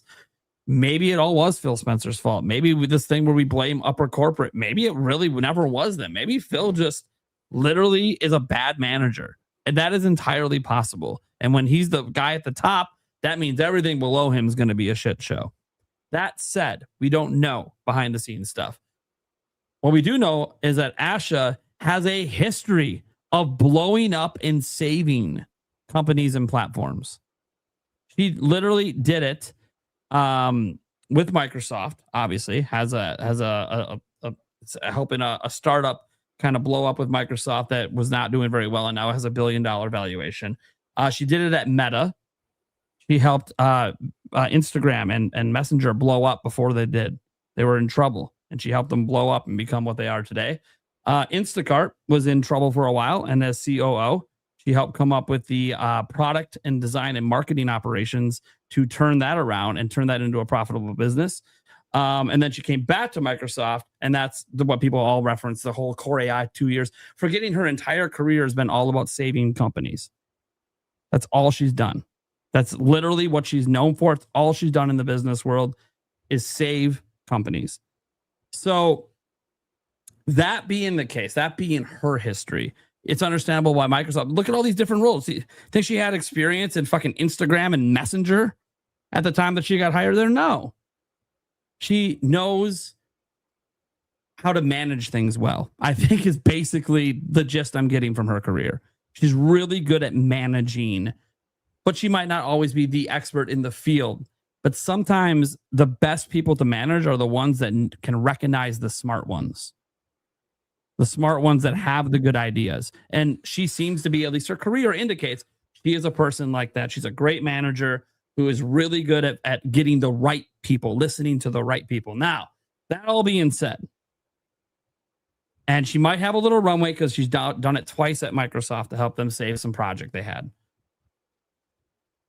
I think Microsoft made the right hire based on her history to try to save the company. I don't trust Microsoft to allow her to enact all the changes she wants to do to save the company. I also knew there was going to be this eventually. There was going to be some layoffs. Microsoft's doing too poorly for there not to be more. Now, I'm not talking about the whole company. We know the whole company's fine, and most of their layoffs and the rest of the company are just because they're using AI. We know. But, you know, that's why I think there's some truth in what she said. Things like the teams are bloated. Yeah. AAA industry in general is bloated. And you know what that means? Layoffs. We've known this. There's too many cooks in the kitchen. There's more developers than we need for AAA.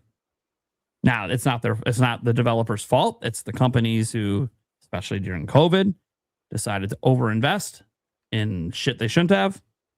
So not entirely the developers' fault. And that's why you always feel bad for the people that lost their jobs. It's never typically their fault. I mean, obviously on an individual level, maybe they sucked at their job, but we don't know. But I think Asha, you know, as corporate as this is, and as much as she probably, I mean, she had obviously input and probably didn't actually type the words herself. I feel like in a situation like this, I'm willing, under new leadership, she's been there less than a year, to just let her do her thing. And we'll see what happens. I think Stash is entirely right that it's a smokescreen. And he saw a tweet I put up about this, like, hey, we'll wait and see. This all sounds really good, but is it really just a smokescreen for a sinking ship? And they're just hiding what's really going on because it's going to destroy what's left of their public goodwill. You know, they still probably have 30-something million people who bought an Xbox in the US, so they still do have a core audience. They don't want to fuck the pooch. And I will say, you know, some of the rumors out there are coming from some very reliable places that corporate is considering selling off Xbox. And Asha could obviously be there to prepare for that to happen. But in order to do that, you have to also make Xbox attractive to someone to buy it. So there's still every reason for them to try to do everything they can to turn this around, especially the launch of Helix is going to be kind of that defining moment. Because look, I don't think Helix has a chance in fucking hell to be a serious in the market contender in terms of sales. But I will say this. That's what people said about Nintendo after Wii U. And while Nintendo is seemingly more resilient and obviously runs their business differently so that, you know, they weren't like in threat of going out of business or anything. We'll see. Maybe. And again, this basically, for me to have faith in Asha would have to be for me to say what I said about Phil Spencer, and that is to believe it's all his fault. That his management is what fucked this all up, and that's why I have hope that her management will fix it. Reality is we don't know because we don't work there. We haven't seen anything ourselves. We just hear the stories and see the reports. So for now, yeah, it sounds good. I don't believe any of it, but I hope she's telling the truth. And I hope that it works and that her actions back up her words. That said, there's some other bullshit in there. It's like that wouldn't be in there if they didn't know they were going to post this public. They knew they were going to post the email publicly. So there's some PR bullshit in there for the fans that like it's premeditated. You can kind of see between it, but as I said, it all outside of the last couple of paragraphs that are a little wonky. It all sounds like I said this in a person to a person who's trying to dismiss her because of DEI stuff, which is something we've never done. We don't care about gender bullshit, right? No. And again, you look at her history, she certainly seems like, yeah, I'd probably consider hiring her to try to turn around a sinking ship. Like that's what she does. But I think that the Microsoft is pretty much fucked and probably going to end up selling off Xbox and all the studios, and it's all going to get broken up, I think, here in the next 5 years, personally. But I don't want that to happen. Oh, do I? Especially with all the fuckery going on at PlayStation. I realize, guys, Xbox will not have physical games either. I'm well aware. This isn't me trying to argue for the physical game aspect. Neither system's going to have that. They're going to be glorified PCs. But it's just good for the market to have some sort of competition. Like, check out Sony with their variable pricing bullshit. You know what can stop that? Another platform like Xbox being relevant with the same fucking games, but keeping the price the same for all the consumers. Shit like that. There's nothing stopping Sony because there's no other competitor for the third-party game sales, like a serious one. So I just think it's, really important for market competition, and I want it to bounce back, but I don't believe it will. I think Ash is probably just doing her best to smoke screen a really shitty situation. And Stash would probably even agree with this. Ash will walk into a fucking shit show. Like, none of these problems are hers. She didn't create any of these fucking problems. Yeah, 100%. I believe she walked into a shit show. Yeah, absolutely, dude. And mine's everywhere. If anyone's confused, I just want to make it clear that I am like 100% rooting for them. Yeah. You want I own the one. positive thing she said about the hope for the future. Like, you want okay, fine. Yeah, I want that. I have a disdain for PR speak. Bullshit. Yeah, I can spot it a mile away and I don't like it. But I get it. Yeah. I mean, look, Microsoft is corporate of corporate. So like, yeah, it's gonna be pretty corporate when they communicate it, is what it is. Yeah. Exactly. So but yeah, serious. I hope that she's right. I'm trying. Guys, I've been giving her, like, I don't like console wars. I'm trying to give her all the benefits of the doubt because technically none of the mistakes were under her watch. And she has said, and so far the few actions we've seen enacted, she's walked the walk so far.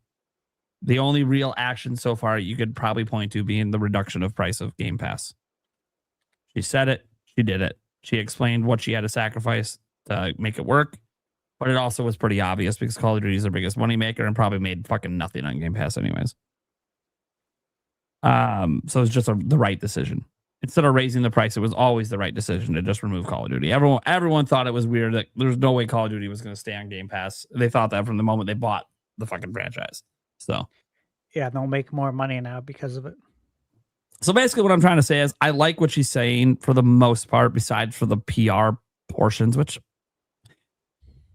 corporate, it is what it is. It's just kind of par for the course. It's annoying to read when you've read a billion of it, but whatever. The brux of the message underneath does paint a clear direction for Xbox, and it's just it's really hard to believe that like Xbox has a clear direction. No, this is bullshit. That's what everyone's gonna think until it happens. So Asha, walk the walk. I hope Microsoft lets you walk the walk. I hope I hope that this is your true intent. You truly are committed. We've already seen a little. You know what? She's actually. See, maybe this is why I have a little bit of faith. And it could just be because I want Xbox to bounce back. She also walked the walk when she talked about exclusive games. She already walked back a game from PlayStation and made it only Xbox in Gears of War. The PS5 version's done. They're just not going to release it. Now, again, guys, this is where you be careful. That's what the hardcore fan base wants to hear. But they want to see. They want to see it. This could all just be a gesture. This is why Stash says you got to be very careful. News hot CEO knows there's going to be bad news, tries to get some goodwill. It could all be a big manipulation. And I said that in one of my tweets, but it also might not be. And none of us want it to be. We want this to be, even if this fails, we all want to see the fight. We want to see Xbox Helix announced with like 2 or 3 banger fucking day one exclusives that just make our jaws drop. And we're like, oh shit. Am I fucking buying a Helix day one? Are you kidding me? Do I actually want an Xbox day one? No way. Dude, I listen, I've said it many times. I want everyone to thrive. I'm a happy camper when the big 3 are thriving. It's what's best for us gamers. It's what's best for the industry, period. There's no other way to spin it. You want a healthy game industry with happy players. All 3 companies are thriving, kicking ass, making great games, making great hardware. And hell, it was up to, I want them kicked in the balls. Yeah, sure. And guys, if it was up to me, there'd be a 4th player still in the zone. Sega. And that'd be Sega, baby. Come back, Sega. The hardest time to come back with hardware, it's time. I'm gonna be sad when I'm a senior, if I'm still around, knock on wood, when I'm a senior and basically it's just an app on our TVs that all of our games live on, a TV app with a controller. Yeah, the streaming future. Yeah, the streaming future. When we were kids and you'd go to a hotel and they'd have a video game console there, but it was just like a controller. Oh yeah, do you remember that? Like the free games on the they get little Dig Dug and that's all you get. It's like one game, so or like 1,001 controllers. Sometimes at some of those hotels. It's good, guys. It's gonna be like that meme. I'm sure there's like 1,000 versions of it, but it's gonna be that meme where it shows the senior citizen. And it's like, when I was your age, we used to play games on consoles, and then the person's like, all right, grandpa, time for bed now. In response. Yeah. So, Eric, what are your thoughts on this as someone who's owned almost every Xbox? I think you skipped the Xbox One. Was the one you skipped, but I had that one. Yeah. So you still played it. So, you guys hit on a lot of it. It's corporate speak. Hopefully it's a step in the right direction. Microsoft, it seemed like their idea for fixing any problems was just throw money at it. It'll fix itself eventually. Just see what spaghetti sticks to the wall, and hopefully it'll work. It seems to be now that they're actually putting together, hopefully, an actual game plan, and not just going to go out there, burn money to burn money because they have it, and pick up all these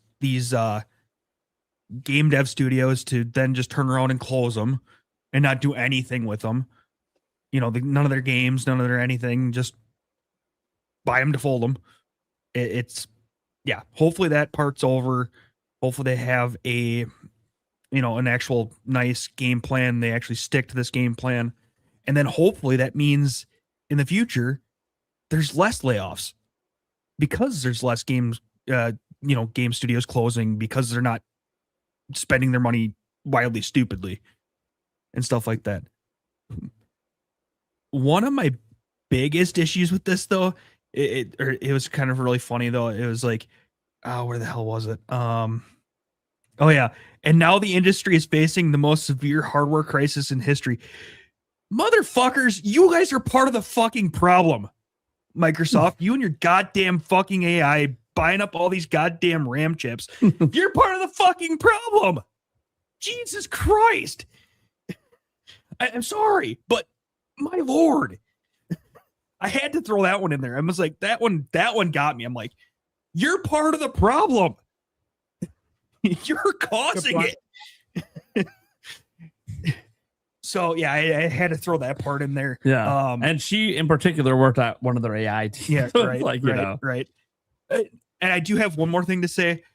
They honestly, they kind of did miss with this coming out. They kind of did miss on a really, really good name for their next console. Instead of calling it Helix, they should have called it Xbox Restart.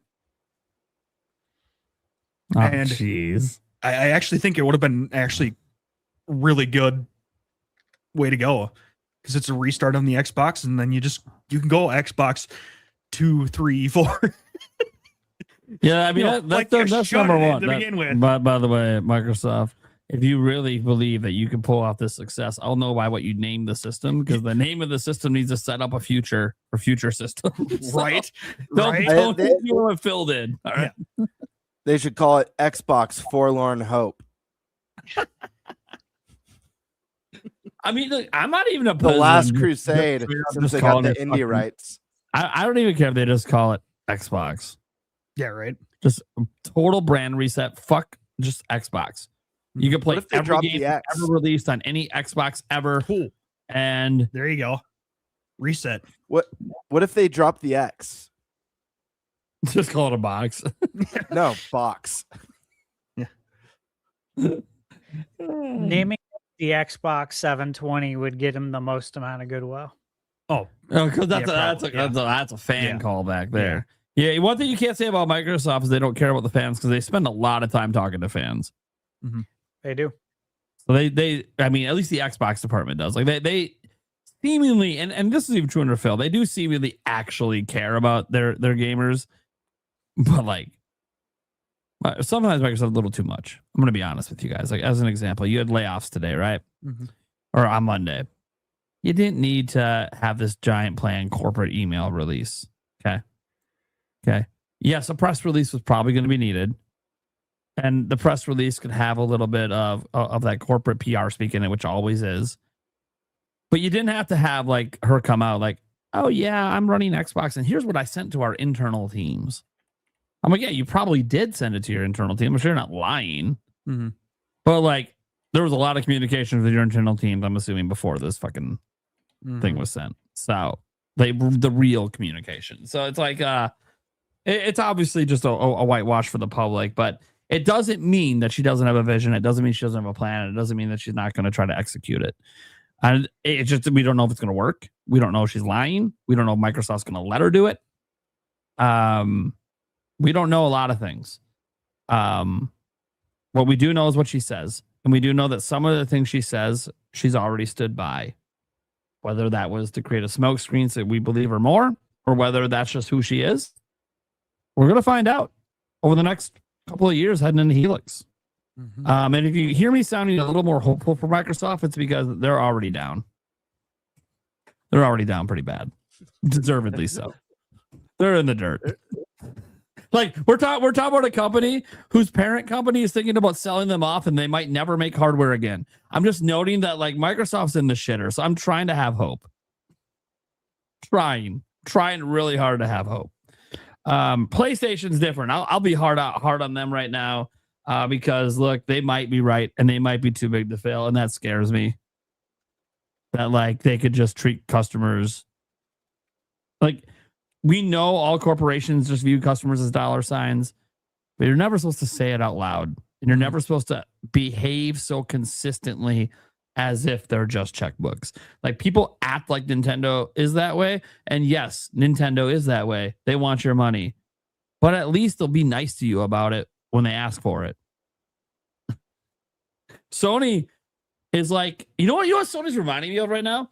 She's like, when you see a chick, right, at the bar, and she's always dating all these hot guy losers. They're a bunch of fucking floozies and flakes, right? You see it all the time, and you're always just like, what is going on? What is that? That's fucking Sony. They know it don't matter how many people reject us. There's more. We're the hot thing on the street. We're the cool kid. We're the one everyone wants a taste of once. And guess what? There's 9 billion people, so we'll always get that next taste. Eric. It's like it's interesting to me because Sony is just they're so cocky I just want them punched in the nuts. I know this backlash they're getting right now feels like the nut punch. It's not a nut punch if their business isn't affected. Right. So I don't want them to go out of business. And I know Sony is a company that they can't have a Wii U generation. That would actually end PlayStation. I don't think you guys understand how that company runs. They can't have that sort of revenue drop off. They'd be fucked. They take on loans, lots of them intentionally, so they pay less taxes. They'd be fucked if they default on all that shit. So, no, I don't want them to have like a Wii U gut punch. Okay, they're not ran like Nintendo where they're a bit insulated from failure. But I do want them to be hit hard enough that they actually think about the decisions they make and maybe start to actually talk to your fucking fans with respect. Like you actually give a fuck that they are choosing to spend their hard-earned money on your shit. If not for your fans, you don't have a business. Exactly. And they are banking on the fact that Sony fans just aren't going to care how Sony treats them. We're going to be fine. And they could be right, and that scares me. Because that means PlayStation is the only company of the console makers that can quite literally do whatever the fuck they want, and no one's going to hold them accountable for it. And that sucks. Microsoft, they fuck up. Guess what? Their sales are down. Now they might be selling off the business. Nintendo, they fuck up. They have their worst generation ever.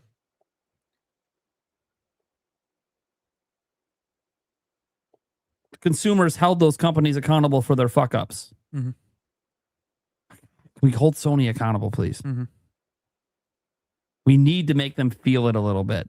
I'm not saying put them out of business, but we got to put some pressure on their fucking pocketbooks. But they're the number one revenue generator, and they don't think that's ever going to change. And they might be right, and that fucking scares me, man. Mm-hmm. To have a company knowing they can get away with fucking anything. Mm-hmm.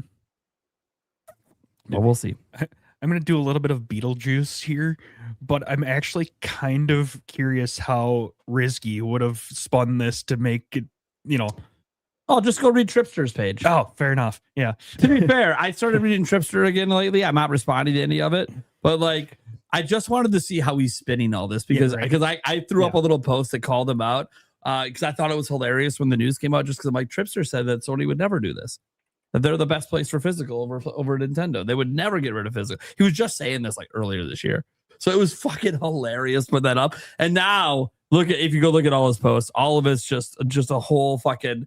Just one after another, talk about how digital's better. That's what digital was. But that, dude, the way you change your tune, the moment that Sony does the thing you said they wouldn't do because you love physical, supposedly, and now I'm an all digital, big fucking savant. It's so much better than it's like, dude, Tristan, can you fucking look? People call me a shill. I'm sorry. People like that literally have the company's cock and balls fully deep throated. Fully deep throated. I don't know where the cream is even going at that point. It's just fully deep throated. So that to me is a shill. I'm someone that literally just called out Nintendo today. I don't know if I've ever seen Tripster say one negative thing about Sony. So I just pointed that out because that's the only part about this that I've been having fun with the last week as a Nintendo fan is all the Sony ponies that have been fucking riding Nintendo's ass ever since Switch 2 was, had the April Direct last year. Ever since then with the prices and the drop the price and the fuck Nintendo and the game key cards, the worst thing fucking ever. Now your favorite company just fucking made Nintendo's decisions look like a fucking scratch on the fucking wall. I'm pretty sure Tripster are fine. Those ones are okay. I'm pretty sure Tripster's a parody account. Yeah, it's so bad. It has to be parody. So bad. You would hope. The level of cope from some of these is guys, you blasted Nintendo for things that were literally just factually not as bad. I'm going after game key cards. They're going to end physical. Well, Sony literally ended physical. Isn't that worse? No. Nintendo's worse. Fuck game key card. I'm like, oh my god. Dude. Oh no. Remember what I said? Sony just started the downfall of physical. Nintendo be the one that'll actually kill it off because they'll be the last ones holding on to physical. Oh, my favorite is how Nintendo invented You know, the whole game key card situation, as if game key discs didn't exist back on PlayStation 4. You know what the difference is? I've said this many times. And this is why fans are so loyal to Nintendo. Nintendo just told us about it honestly up front and slapped it on the fucking box so consumers won't be fucking confused about what's a normal physical game and what's a key card. And yes, we all know some consumers will still get confused. They probably still won't give a shit, especially if they're coming from other platforms because they're so used to installs anyways. But I'm just pointing out that, like, this is funny to me. And this has been maybe the only entertainment I'm getting out of this is just watching all of these fanboy accounts that have been attacking Nintendo just scramble and just come up with the most dumbass fucking excuses for why this is good for us, why we want this. It is so hilarious to watch because this is the most amount of backlash I've ever seen a video game company get. Like, guys, I want you to explain something to you. We just had 3,200 industry layoffs get announced on Monday. It's pretty fucking dog shit. It's Thursday and people are all still talking about Sony because of how bad this is. Layoffs? Well, Sony does that too. So like, it's not like they're immune from that too. So like the layoff story, look, we've been getting layoffs forever, right? It's like every fucking week there's more layoffs. Yes, this was a pretty fucking big batch and maybe the biggest batch in one day, but it's from one company. But it's like, dude, this is funny. This is funny. I think this is all hilarious. And you know what? Here's where I get called a Nintendo shill forever. Look, guys, I get to spend my days talking about video games, right? That's what I get to do for a living, whether it's on X, whether it's on my YouTube channel, wherever, right? I talk about video games. It's fun. I converse with the fans. You guys love it or hate it. After dealing with all of this shit from those fanboys over the last year, I'm just... Nintendo's pretty pro-consumer right now, aren't they? I just gotta throw out that, like, Nintendo doesn't look so bad, do they? Game key cards, not so bad. When the other people are just not gonna have physical at all. Hey, Nintendo Switch Online service is so terrible. Yeah. Except now it seems to be the most secure as PlayStation keeps getting hacked all the time. Meanwhile, Nintendo's just rolling around talking about cows and Mario Kart on social media. As if nothing's happening. As if the whole industry doesn't feel like it's on fire. Except for Nintendo that's just sitting back reminding everyone what's going on with Splatoon Raiders. Hey, by the way, we got a game coming out in a couple weeks. You know? If you guys want to remember why we're in this industry to play games, you know, just remind you. Like, it is crazy what's going on out there. So, like, look, Nintendo is obviously in a very good place, but this is one of those things where all Nintendo had to do was do nothing. That's what a lot of people say. But I think it's actually more than that. I don't think it's just that Nintendo did nothing. It's how they did the things that they've been doing. It's just how they run their business. They just believe in a different strategy. And everyone else went a different direction and they're paying for it. I've talked about this before. All these AAA studios that got all these layoffs, they all bet in the same direction. Always have. What companies aren't struggling right now? Well, Capcom and Nintendo. Capcom hasn't had layoffs since 2018. And in 2018, that's because they closed the studio to bring the games internal to Japan because it was a Western studio. And then they immediately hired more people. And they've actually grown. They're one of I think 3 AAA companies to actually grow in staff over the last 10 years. Nintendo being another one. So now you might go, really? Over the last 10 years? Only, yeah, because all the layoffs. Because they all bet in the same direction. So this sucks. It all sucks. Consumers are getting boned from all angles. It is what it is. Video game industry is expensive on top. And I'm going to feel sad that I do feel by the time we get to Switch 3, I think there's going to be people that are watching this podcast right now that just won't be able to afford the game anymore. And I think that sucks. the way the industry's going in that way. At least the game the way that you've been used to gaming for a huge chunk of your life, you know, where you buy the system, you buy the games, you know, the games start creeping up, start becoming $100, $150. Consoles are now 1,000 plus. Switch 3 comes out and shit still fucks, and now it's an $800 system.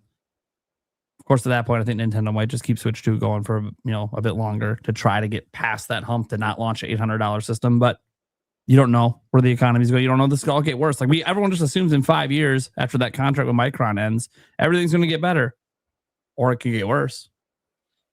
We don't know that we're at the peak of the worst of this yet. We could still be climbing the summit. So it sucks. And as advantageous as this is becoming for Nintendo, is they're becoming the only, I don't want to say affordable, but the cheapest option on the market that offers the most user choice for purchasing games, besides PC, of course, obviously. Yeah, this is just fucked. It's fucked. The fact that in September, I'm saying a $500 console is the cheapest current generation system in the market. Fucking insane. Mm-hmm. By the way, a system that, hey, you know what? I can't pretend anymore. Nintendo is launching another $80 game in Fire Emblem, so they're clearly going to do more $80 games. It's $70 digitally. I get that. Blah blah blah. Mario Kart World would be $70 digitally today too if it launched today. Kind of surprised Nintendo didn't retroactively apply that $10 discount to previously released games, but maybe I'm not, because they're greedy bastards, right? Fuck them all. All right, guys. We're gonna move on to our next topic. All right. Do it. So you guys didn't know we let that topic go for a while because we really only had 2 scheduled topics tonight, and that was a really, really big topic. It's the whole fucking industry, right? But now we get to bring it back to Nintendo, right? We're a Nintendo show. And one thing happened over this last week, and that is the future of Nintendo Switch. Nintendo announced a positive thing. They are attempting something in Europe. They are attempting to add a feature to NSO, right? To give people free shipping on stuff they buy on the store and on the My Nintendo store. I think that's really cool. I think that's great. And I hope that comes worldwide. So positive. On the flip side, Nintendo announced that they are doing battery revisions because they have to, right? EU is forcing all electronics, all consumer electronics to have battery replacement. Like you can be able to use or replace with basic tools you have at home. Doesn't necessarily need to be the most easiest thing to get open, but it can't be like special tri-wing screwdrivers can't be required. Shit can't be glued down. The clips.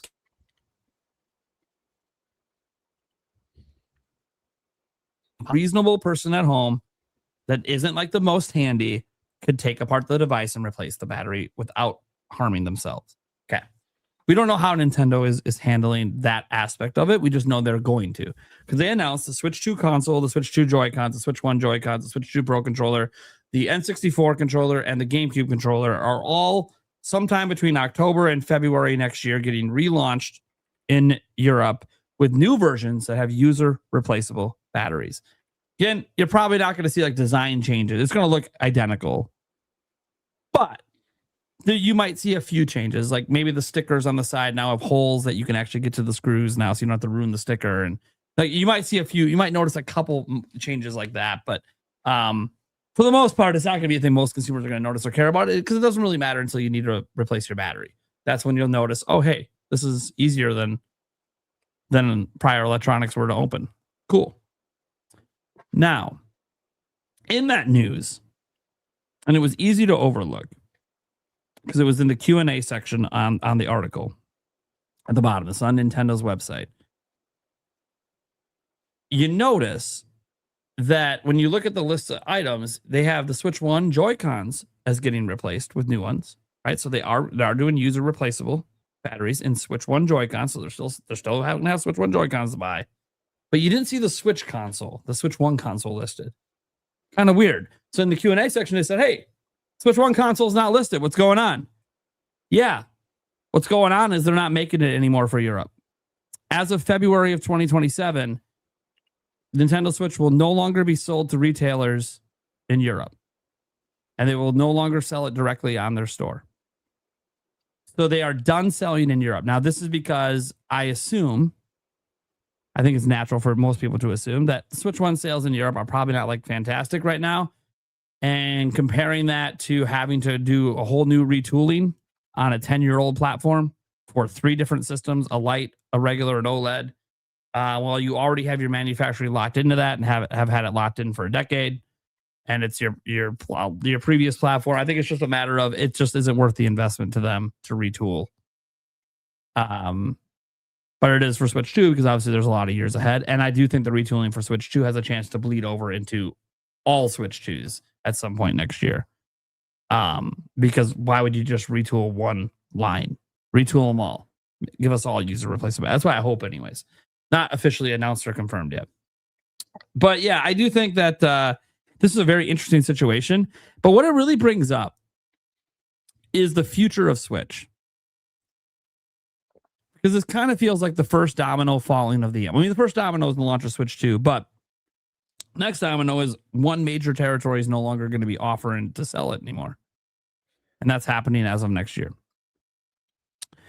So, now that one of the 3 primary territories for Nintendo to sell their systems will no longer be carrying the Switch 1, it feels like it's the beginning of the end. So, do we still think it could possibly pass PlayStation 2? Because that's what some people just care about the sales right now because they want to see that happen. And when do we think they're going to kind of like how much longer do we think software is going to be coming? And when exactly do you guys think they're going to sunset this in other territories? Because I mean, this is the first one, and it's obviously being done, because they're forced to revise a design that isn't selling well enough for them to care to invest in that. But what do you guys think about the rest of the world? Japan, we have exact numbers for all the time every week. So what do you guys think? I think it's going to continue to remain on the market in the US till at least 2028.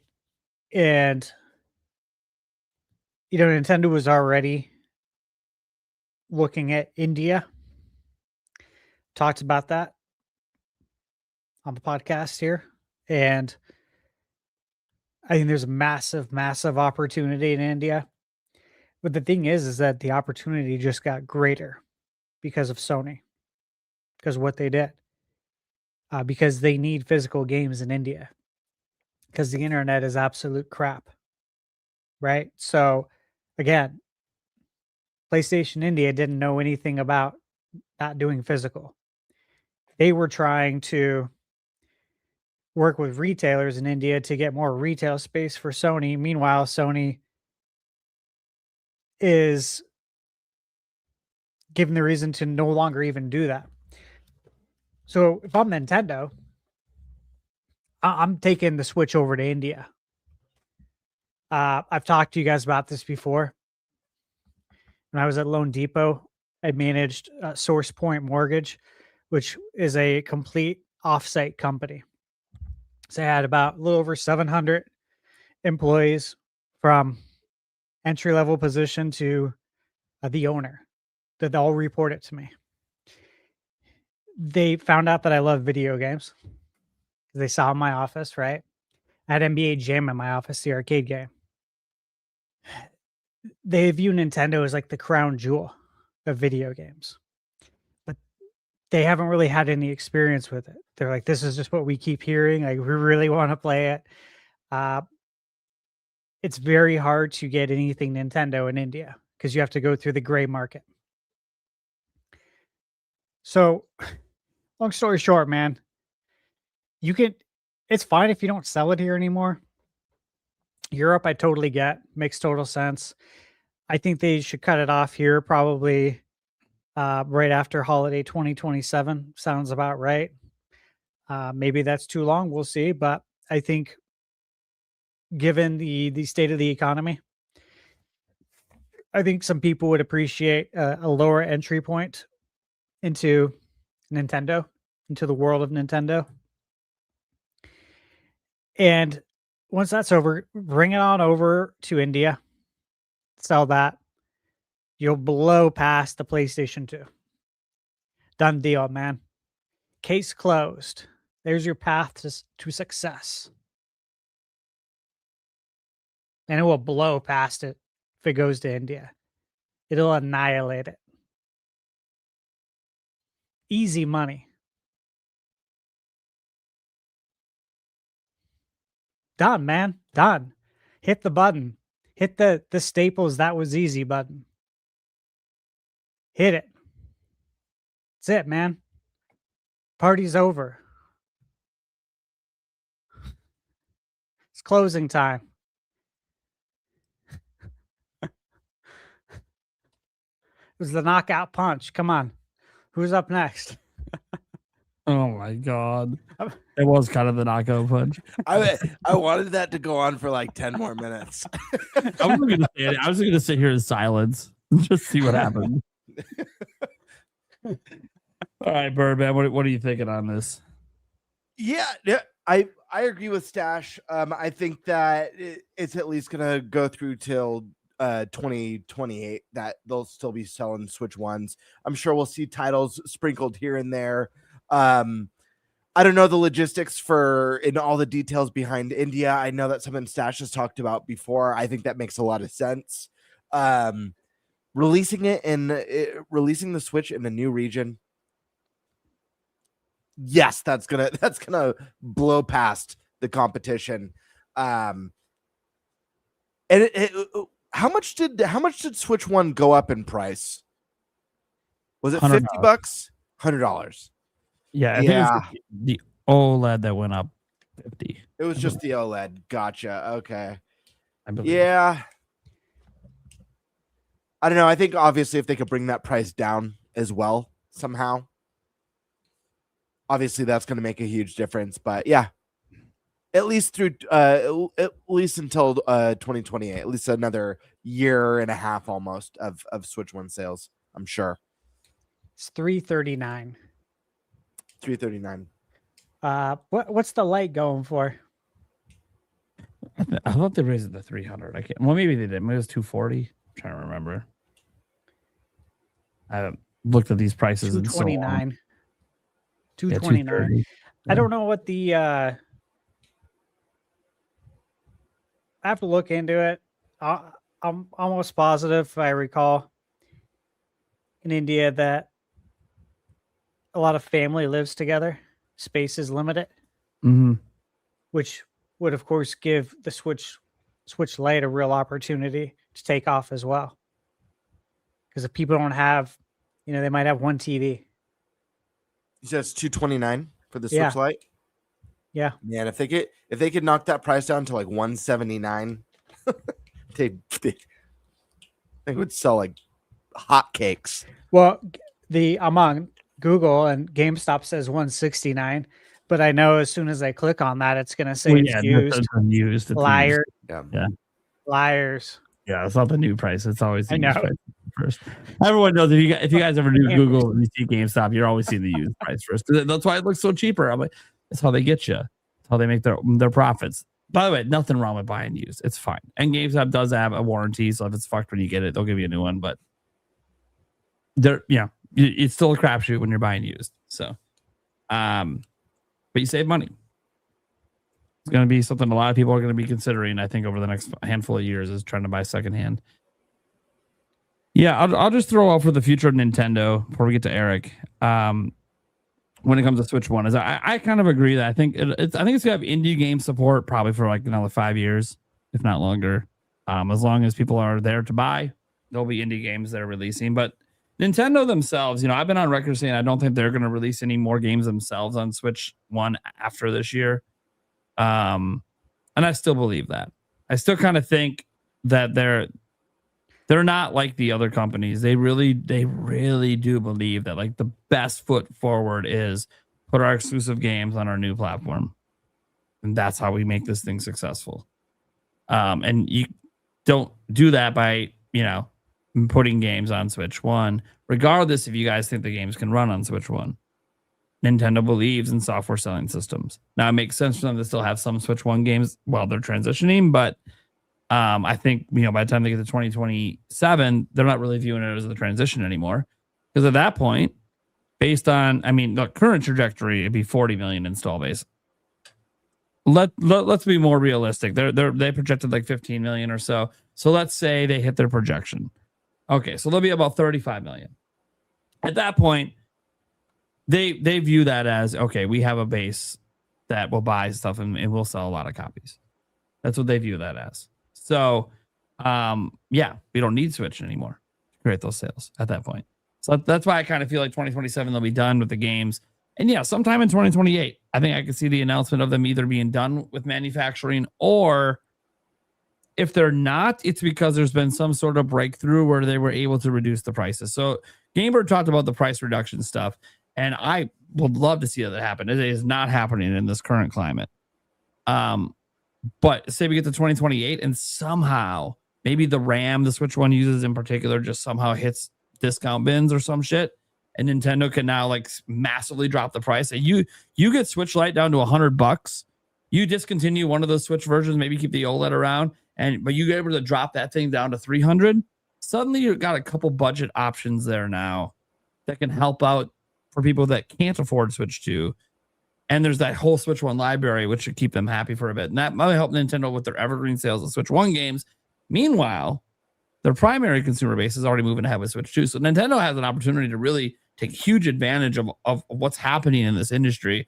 But again, a lot of that advantage, because it's affecting them too. So like we can't assume they can reduce the prices of Switch One. That's why I do think Switch One will ultimately probably just go out of production at some point in 2028. Now, in terms of passing PS2, I do think they will have enough units manufactured to pass PS2. Question just is if they'll sell. That I don't know. I assume over time, probably. I mean, look, PlayStation 2, we've known for decades how many systems. Well, I shouldn't say decades, I guess. Technically 2013, because they were selling that fucking thing until 2013. But we've known since then, because Sony published it, the final PlayStation 2 that was ever made was published. And so and on the plaque, it tells you exactly how many PS2s were manufactured. So that is the maximum number of PlayStation 2 sales that could be. There's no more PS2s. That is the maximum amount they made. That comes directly from Sony. So we've known that maximum amount this entire time, despite it saying 155 million plus. So I don't think it's wild to think like, oh, Sony made up numbers and added 5 million. We joke about it, but technically that number just matches their manufactured number. And yeah, there is probably a likelihood that almost all of those systems, Sony probably got paid for all of them. They probably all got bought. Most likely, that's the most likely outcome, is they all got bought. So yeah, I don't think they're lying about that number like some Nintendo fans think. I think it's just, Sony just didn't think it was important to update it because they didn't care, because there was nothing close to it. And then it was very obvious Switch was going to pass 155 million in sales, and they're like, okay, yeah, maybe let's put the real number out there, because Sony apparently does care that they have that top spot for as long as possible. But no, they're not going to invent 5 more million. They can't, because we already know the maximum. That they would, then everyone would know they're lying. One way or another. They either lied back in 2013 or they're lying today. Either way. Then again, Sony just said they don't care about talking to their fans and communicating with them. Don't give a fuck. Okay, they didn't say that. That's Jason Schreier's report saying that that's their attitude. I just happen to believe the report. So yeah, future of Switch One. I think we're at the end. I really do. We're not going to have the final farewell, of course, until the moment they stop making it altogether. And then maybe we'll do a nice retrospective episode on all of our favorite memories of Switch One. Oh, yeah. I think that's been long overdue.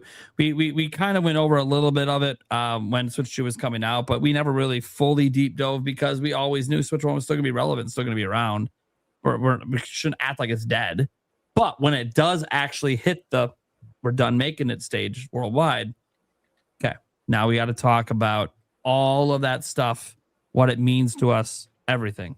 And maybe even give the final review for the whole platform, because that's the best time to really know. It's over.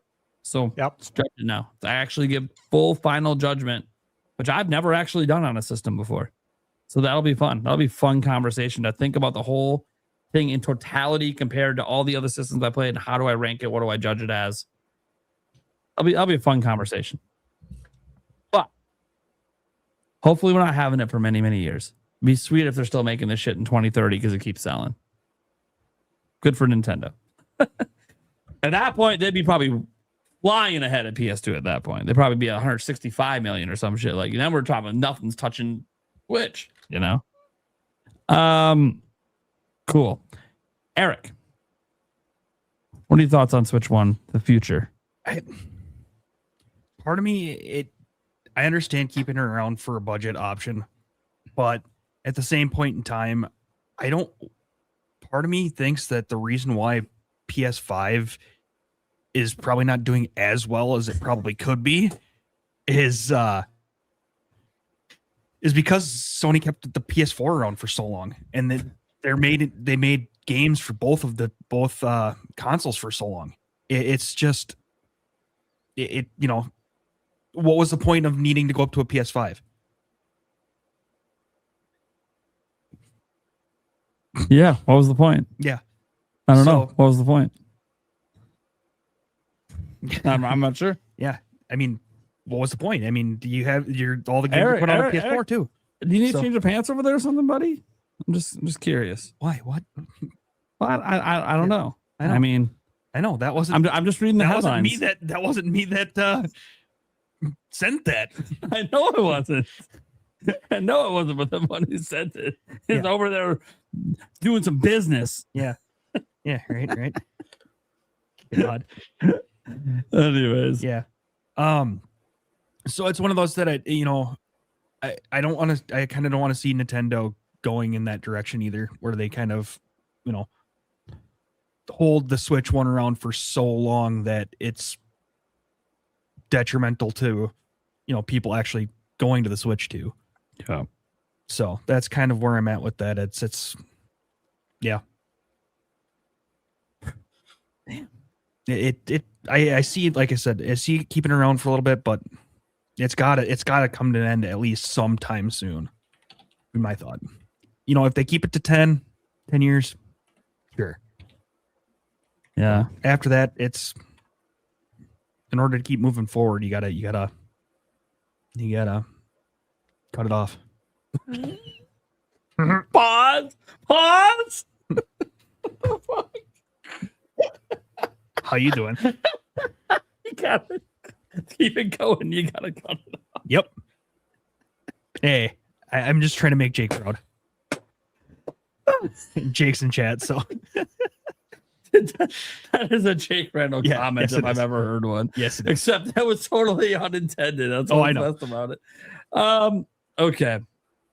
That being said, guys, do you have anything else we want to talk about tonight, or should we jump to the Q&A stuff? You guys got any specific gaming topics you want to talk about? Anything Nintendo? What's going on?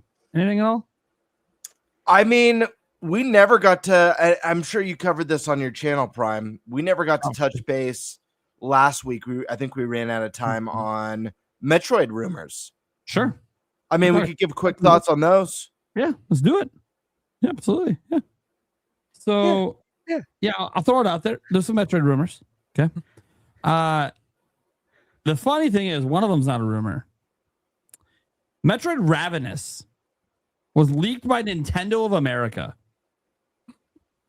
And it was a rating. It was a weird thing. It's like a ratings board leak, but like the ratings board themselves wasn't the one leaking it.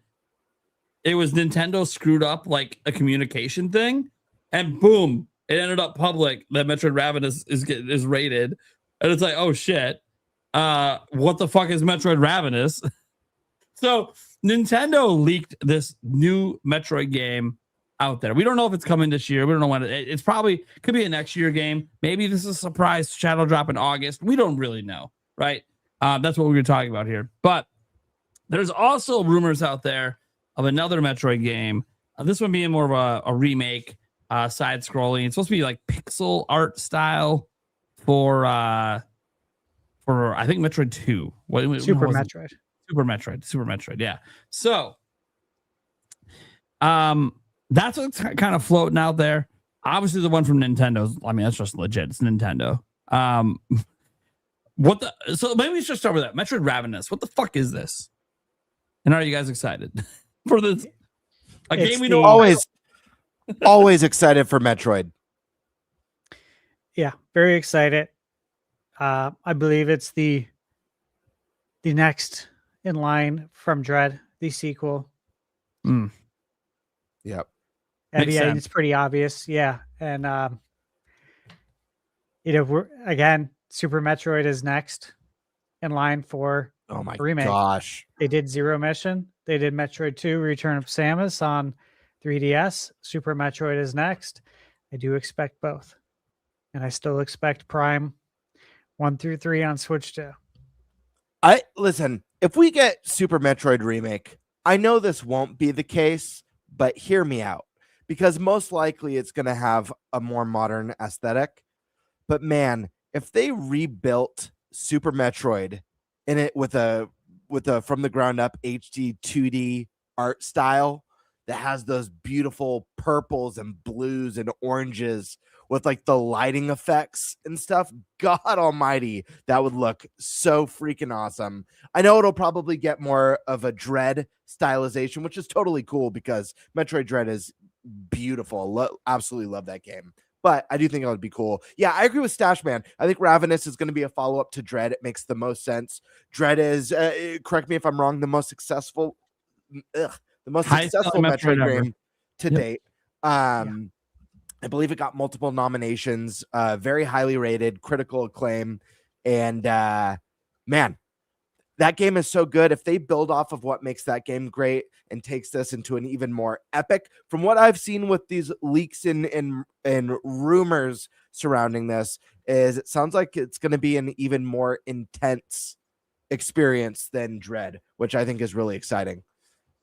Yeah, to me, Dread was kind of like a playground for them to come back, the side-scrolling Metroid, and make sure that the Mercury Steam is the right choice, and we got some good stuff. And Ravenous, I think, is now, okay, they probably gave them the faith to let them kind of go ham and see what they could do. But we'll see. I mean, there's also been, I won't ignore this, Mercury Steam has had some turmoil, a little bit of turmoil the last couple of years. Sure. You have to wonder if that affected anything here. But yeah, like Ravenous is something I'm really excited for.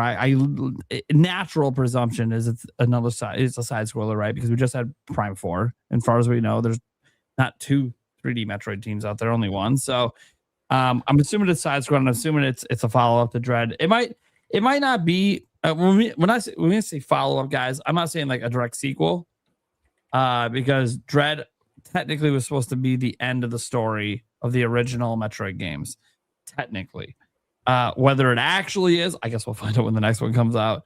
But I could see them maybe starting a new story arc, and getting to mess around with all that lore stuff all over again. So it'll be interesting to see. And obviously, Metroid Dread was the most successful, highest selling, 3 million seller, highest selling Metroid game ever, and was nominated for Game of the Year at Jeff Keighley's Game Awards. So this game doesn't necessarily have to be made by Mercury Steam. I'm losing my ability to speak. I think I may have had a stroke tonight. This game does not have to have been made by Mercury. Joke about that at our age. Don't joke about that. I'm like 5 years ago, maybe we could do it. I'm like, I'm 40 now. I'm still sure. That's right. I forgot. You're still a youngin' in your 30s. Fuck off. You can joke about it. Fuck you. All right, moving on. I've got high cholesterol, so I never know. Like anytime I think I'm smelling burning toast, I'm always like, uh-oh. But it's usually always toast burning. Turn around like, from one of the kids. Your wife's over there just making toast. Don't worry about it. Or any strange smell. Do you guys smell sushi? Maybe I'm having a stroke. I don't know. Anyways, what I'm getting at is that the game doesn't necessarily need to be made by Mercury Steam. We've seen Nintendo make some interesting choices with dev studios.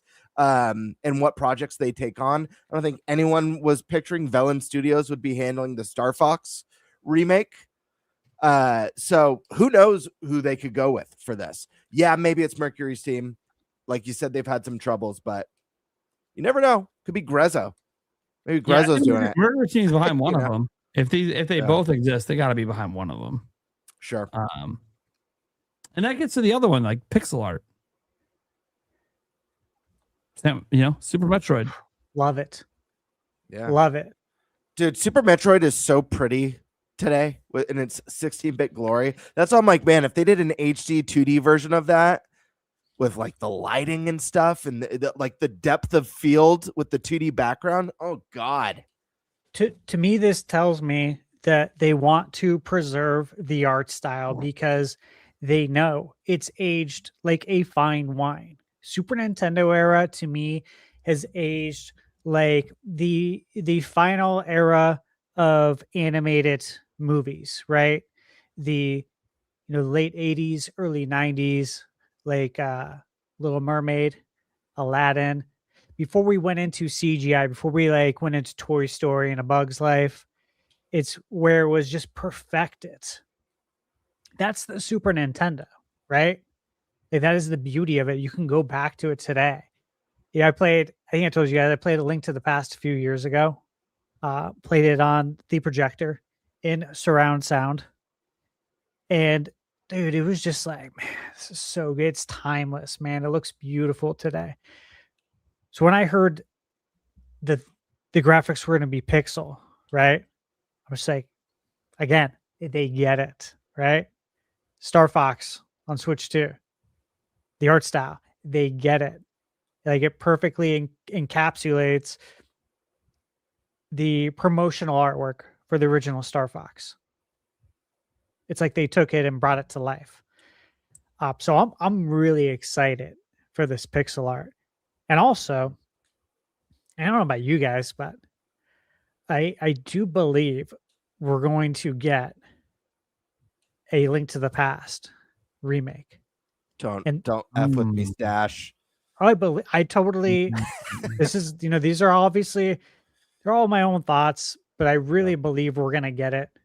Just like I always believe we're going to get Ocarina of Time. I really believe we're going to get A Link to the Past. But knowing that they're going to stick to the pixel art tells me that they respect that. They respect Star Fox. Peers, based on the little bit that we saw, really respect the art style of Ocarina of Time. I'm really excited to see how that vision will turn out for A Link to the Past. I really do believe we're getting that. It's exciting. Oh yeah. It's like all the best parts of childhood are coming back, dude. Awesome. Okay. Eric, you got any thoughts on any of this? I mean, I don't play Metroid at all, but I am definitely happy for those that do. And you can fix that problem. Yeah, I can fix that problem. Yeah. No, definitely. You need me to digitally lend you Dread? No, but no, I'm definitely happy. I'm always excited to see new games in a series that hopefully it'll come out good. You never know. But yeah, no, I'm excited for Metroid fans. It's kind of where I'm at with that. I wouldn't mind if they announce this and it's a December release and we get to play it at PAX. Ooh, that'd be fun. Yeah, I've been thinking about That'd be PAX wild, a lot. dude. I know what's you gonna be there. wanted to make a topic. I'm like, yeah, Stash really wants to talk about it. I'm like, it just feels like maybe wait till we're a little bit closer. We have a little bit more company confirmations. Well, the list is coming. The list is coming soon. Like, It's not here yet. I'm waiting for that list. And then Tokyo Game Show list I saw today was, Yep. I think, pretty much out. And that's after PAX. Yeah. Now, obviously, that's, not in the US. So you got to make plans way ahead of time to go out there. Yep. But there's obviously companies from Japan and Europe that are traveling to Seattle. Even at Summer Game Fest, people from all over the world. So I got to imagine that list is coming out soon. From what I heard, the latest it's going to come out is the last week of July. Absolute latest. But like Square Enix is going to be at Tokyo Game Show. Hell yeah. And which makes me wonder, okay, so you got some stuff to show. Well, you wonder if you'll be at PAX because they weren't at PAX last year. Right. They were there, obviously, with Nintendo. Wow. Yeah. But that was the only capacity they were in. So nobody saw Square Enix on the show floor. So it gives me hope that they might be going to PAX 2. Like they might be making their rounds because they got something to promote. Remember, all year is the 40th anniversary for Dragon Quest. Right? Mhm. They got a lot of stuff to talk about. It's exciting. like, All I know- I can't wait to see that list. All I know is I really hope Stash is able to work some magic again this year as far as playing some Nintendo stuff like last year, because that was such an amazing experience that I didn't think I was going to be a part. Like don't get me wrong, I was so grateful to be at PAX and be in the Nintendo booth early and trying Pokemon and Kirby. But that experience that I got to have was not something I was expecting going into the show. And it's just such a better setting to experience games. You know what I mean? Mm-hmm. Yeah. It was so much fun. Like it was really nice. There were seating, couches. You don't have anyone bumping into you. The noise level was great for recording. Yep. It had coffee, snacks, baked goods. I don't know what else. I didn't need anything. I was in the zone. We all were. I had a couple I was just like, cookies. just give me the caffeine. What it was, Black coffee, baby. I was eating one of the cookies while playing a game. I'm like, okay. All right, guys. Sorry, I'm giving you typical gamer attitude. I've only been walking the show floor for 6 hours. Give me a break. I need some sugar in me quick. I think we'll definitely be able to do the same thing this year. That'd be awesome. I really do. I want to ask, did anyone have any extra thoughts on Metroid? Because I want to pop maybe a really quick side topic outside of Metroid, unless anyone has any thoughts. Well, I'm good on Metroid. All right. This is a question from fan of the show, Boo Mini, who we all got to meet at PAX last year. She wanted me to ask this for the crew. And I think it's a really great question too.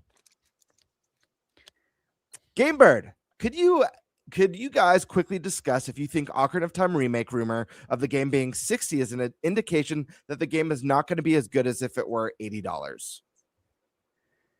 Yeah. Boo Mini asked me that in chat too. If I was this exact question. And yeah, no, I'm not concerned. So the price came from PlayAsia. Games are cheaper in Japan. So I will wait to see, of course, what the actual price is here in the US. But it doesn't bother me that it's priced at. It doesn't make me concerned or worried that the scale or scope of the remake could potentially not be like massive. And again, we don't know what the actual price is because it's the listing on PlayAsia. We've seen listings go up before where I've seen it for several decades. I don't know about you guys. Maybe it's just the psycho in me. But I used to go to like Toys R Us website and search for games. And I would try to find games that like weren't listed. I forget how I did it. But I used to be able to find games that weren't listed. And I remember learning how to do it in like a message board. It was something you had to type in the web address back in the day. I forget, dude. Like this was a long time ago. I can't remember. Can't believe I even remember that. But point is that I used to see listings, right? That were placeholder listings all the time that other people did not see. And the prices were never right. But even when you have placeholder prices now, sometimes they're right, sometimes they're not. So it's just not something I'm going to think about, worry about. I trust that Ocarina of Time is in very good hands with Nintendo, and whatever they deliver is going to be what they deliver ultimately, right? Me worrying is not going to change anything. They won't even know that I'm worrying. It's not like they're going to be like, "Hey, Steve's worrying. We want to increase that scope a little bit, so he doesn't have to worry about it." Nobody cares how I feel, right? It's inconsequential is my point. Like it's a waste of energy, time, space, focus on something else. And when it gets here, I mean, I'm ready. My body is ready for it right now. I agree with you, Sash. I look at it like this. Good question. You gotta wait for Nintendo to make that reveal. We don't really know anything about Ocarina of Time remake. Here's what we do know. Currently, with everything we've seen and heard, worst case scenario, you're getting the best looking, the best sounding, and the best playing version of one of the greatest games ever made. Great. That's worst case scenario. So I wouldn't worry about it. There could be way more to this remake than any of us know. I feel like if it was really just a bare bones 1-to-1 kind of Star Fox deal, and I wouldn't even call Star Fox bare bones because it added so many cinematics, both the prologue and all the in-between cutscenes, the voice acting, the character building.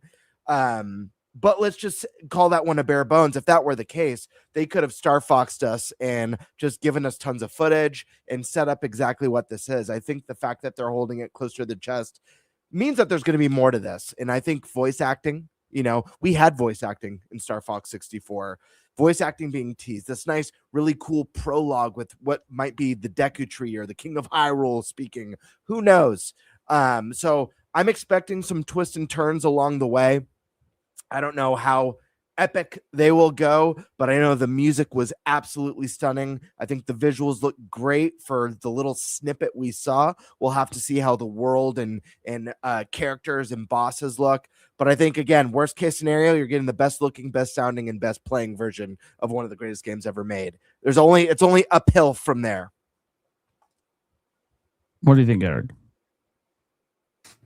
I don't think it's going to matter if it comes out at 60 or 80. I think a lot of people are going to pick it up and play it anyways. I don't think it ruins anything. Yeah, look, if it's 60 physically, that means it's 50 digitally, which is exactly like Star Fox. And that would mean the worst case scenario is what? Exactly what Gamer said.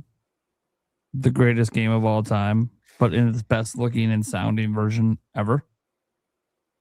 I don't see how that's a negative, even for 50 or 60 bucks. That being said, obviously, it's that Nintendo fans and Zelda fans really want to see Nintendo show that they're willing to go all out in a remake where they're willing to expand upon and add things in, and not just massive visual overhauls, but more. And they have done more a little bit in the past, but never really gone crazy with it.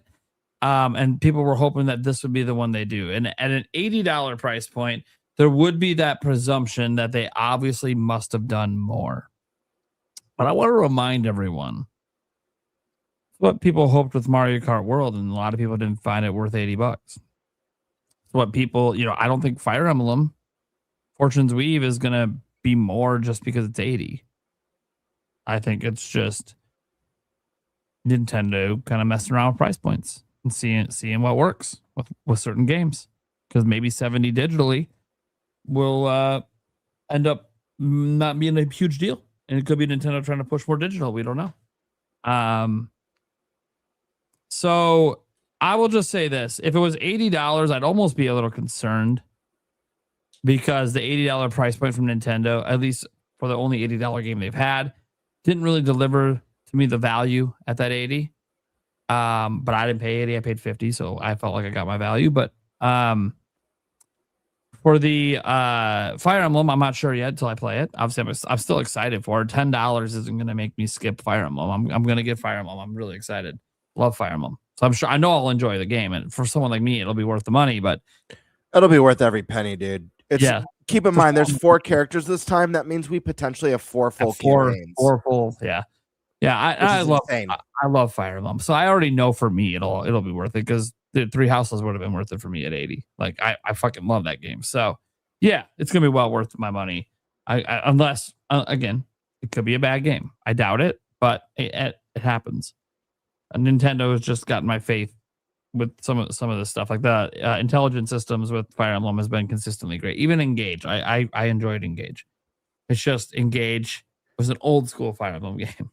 So a lot of the newer players that didn't get into it till Awakening or 3 Houses, yeah, it wasn't going to appeal to them. There's not a lot of social stuff in the old Fire Emblems. Nintendo, even if it's 60-50, 60 physical, 50 digital, that might be remake variable pricing. They might just decide that, like, because this is a game that already exists, it's by default a more affordable entry point. Maybe. Than Switch, an original Switch. Could be that. I don't know. We don't know. What's very clear, Boom Any, is we just want to see the game. We want to see more than Link laying in bed at the beginning of the game. Like, we want to see the game. And I think that'll answer a lot of questions. Because the bottom line is, guys, this game, the visuals probably matter the most from Nintendo's library. If they show it and the visuals alone make people go, holy shit, Nintendo won. That's what they were looking for. So we'll see. We just got to see the game. The question is just, when are we going to see it next? And technically, there's a Nash Weedle rumor that he heard he won't see it until September, which would suck for us. Well, what happened last year? Unless there's a direct the day before PAX, which could happen. Crazy things happen. That would be wild. A direct right before PAX. But yeah. Here's the thing. My biggest reason I think that they'll say or show something for Ocarina of Time in August, and it doesn't have to be a direct. It could just be a Nintendo Today, 1 minute trailer drop, some sort of teaser, is because Nintendo announced super fucking early they were going to Gamescom. They were the first company in the world to announce they're going to Gamescom. That's how early they announced. And Nintendo doesn't go to Gamescom every year. So they committed right away, which meant they have something to market. And I can't believe that they would commit to it just for Fire Emblem. Because at that point, it's that and Ocarina of Time for them. They don't have anything else. That's it. That's their lineup. Yes, Dustblood's obviously, guys, but it's from software. That's their lineup. So I can't imagine they committed to go to Gamescom just for Fire Emblem. Like, it wouldn't make any. Why would you promote Fire Emblem and not promote your other holiday game? Doesn't make any sense. And Fire Emblem's not even a holiday game. So that makes me think Gamescom is right at the end of August. So it's the week before us doing PAX. So we need an August direct. Yeah, or like just even an August mention for Ocarina, because Fire Emblem, I think they're still marketing Fire Emblem. They just did it yesterday. I put out a tweet with new information. So I think Fire Emblem is pretty much a lock to probably be at this event. But Ocarina of Time is the one that we know is coming, but we don't have a release date for. And like, because they haven't shown any of it, it's like, okay, will they really demo the game publicly? And now this is something we have to consider too. This is why Stash potentially getting invited matters. And guys, we won't be able to say anything until NDAs let us anyways, if it ends up being true. But it is possible Ocarina of Time is at PAX, but it's only private, and we just won't get to talk about it until a certain date. And we'll have to read the NDA carefully if we're allowed to even say the date, if we're allowed to even mention we played it. All those details are in the NDAs. Sometimes you're allowed to mention you played it, you just can't talk about it yet. Sometimes you're allowed to even announce the embargo date. Every embargo is different. Stash definitely knows that. He's seen a lot of every embargo. So it all just depends on if that's what and sometimes it might just be, hey, just wait till next week. Cool. Whatever, it's whatever Nintendo says with that. If it is a private demo, or if it's a private demo that gives us more than the public demo. That was one thing last year. We can talk about this now. Kirby Air Riders had a bigger demo privately than publicly. Gameberg got to play that. So yeah, I think that I think there's some real opportunity here.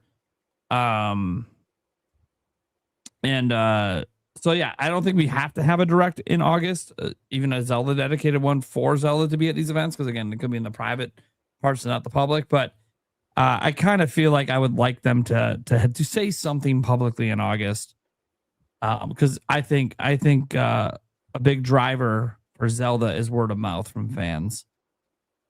And we saw that with Breath of the Wild. So I think letting fans go hands-on at the only 2 hands-on events between now and the end of the year it's just good marketing for them.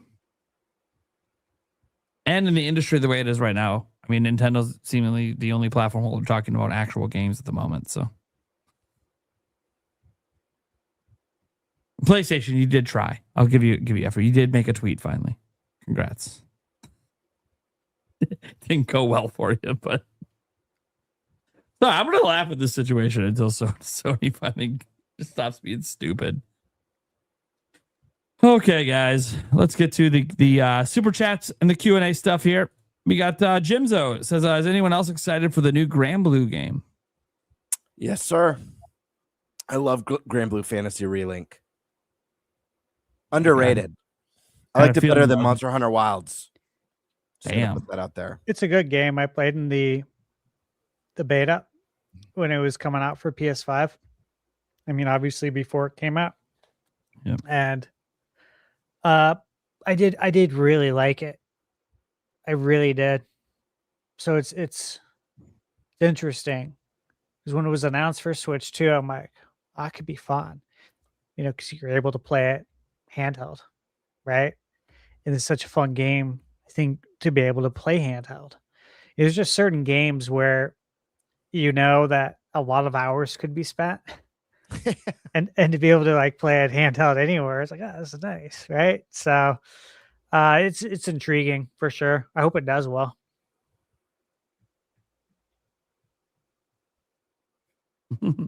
Okay. Yeah. Nintendo Ninja Prime Beyond. You remember. Thank you so much. And then we had Demonic Brawler gifted a membership over to Gamer Classic over there. Thanks, brother. Venata 712 with a member chat says, here's your daily reminder. Fuck EA. College football. Play, don't play. Play, don't pay. He's really upset with the state of college football this year. The game. Very pissed off. They ruined the single player by putting microtrans. They 2K'd it. Did they? NBA 2K'd it. They made progression for single player have microtransactions. So like pay to win, like 2K does? Yeah. In the single player, like player mode, where you're like you having a career. Like my team? Yeah, where it doesn't really fucking matter because you're not really playing against anybody else, right? Yeah. You're literally just playing single player. It's single player. Single player mode. Yeah. Oh, it's okay. So why would you do that? Because it's EA. And I get 2K doing it with my team because you're competing against everyone, and that's actually why I don't like to spend any money, because I love beating the shit out of people who buy their team. Like, that's my favorite thing to do. Dude, I want to see this. I want to see you have like a shit roster takeout in All-Star. Even 2K. Dude, that is the equivalent of someone walking into the gym when your team's been running the court, and they walk in with like a headband on, like back in the day, like a headband, wristbands, sweatbands everywhere. You like the 90s, baby. I can tell you don't ball. Yeah. I can tell you really want to, and you want to be a part of it, but you suck.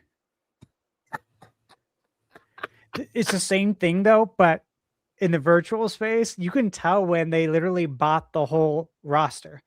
Just like you could tell when their parents literally bought everything they're wearing right now and spent a ton of money for them to come to the gym and totally suck it up because, they don't really play basketball, but they want to try. It's the same thing, man, but we're adults now. It's hilarious. I love it. Tabby says, I want to apologize for being a Nintendo supporter ever. Nintendo lifer here. There you go. Demonic with the 5 gifted over on Thunderstash's channel. There we Thank go. you. I didn't see that. Demonic Appreciate with it. $2. Say Nintendo Today just told me Yoshi has a demo. It does. It does have a demo. I covered it today in my video, although I wasn't launched at that time anymore because Nintendo accidentally pre-announced it earlier today. Whether it was supposed to come out today or not, I don't know, but obviously Nintendo decided to launch it. So there you go. I mean, look, it's not the greatest news. Like, it's an older game, and it seems to be the same demo they had at stores. But the cool thing is save transfers. Nintendo put that in the game, so you can beat the demo and then decide you like it, buy the game, transfer your save over. So that's It's a one nice of the best things to happen at demos. Yeah, it's great. All right, a Demonic Brawler gifted me a membership. I did that twice, and then gave Gamebird another membership as well. All right. He said, "Oh, have you not heard? I don't know. Heard the word of the bird? I have, because the bird's below me." Tabby, I'm not buying next gen PlayStation. I'm pro physical games. Sony can F off. Yeah, someone posted this thing. I'm sure we've all seen it at this point on X, where they're like, we're at the stage that you could just say fuck Sony and you're gonna have 1,000 likes. People are so pissed, and like hundreds of people, thousands of people did it. They're like, they got way more than 1,000 likes. They got like hundreds of thousands of likes. It was insane. I just did it today during the show as like we were having the discussion on all this nasty shit from Jason Schreier's thing, and I'm like, you know what? Fuck Sony. I usually don't like saying that. I usually don't like bad talking companies and shit, but like, fuck Sony, dude. I'm not buying PS6 unless something changes. Treat me with respect if you want my money. I'm saying. I'm not asking you to bring physical games back. I know you're not going to, and I'm okay buying digitally, but treat me with respect. I'm not saying me individually, obviously just as a consumer. Start to actually think that you give a fuck about your consumers. And then, yeah, obviously, make great games. Right now, you're talking about live service bullshit, which I got no interest in diving into more live service games. I already have like a couple I play. I don't need more. I'm good. I have my ones like Fortnite and stuff that I'll play here and there with my fiance. I'm good. I don't need more than that. Those are never ending games. I got to limit how many of those I touch. Because otherwise, yeah, you aren't going to fucking play anything else. And that'll make me sad. I like single player games. AJ Rack says, hey, Birdman, so close to the 1 year mark. That's right. 3 months. Yeah, away. dude. You'll Getting be there. immortalized. Roger Enyart says Sony is doomed.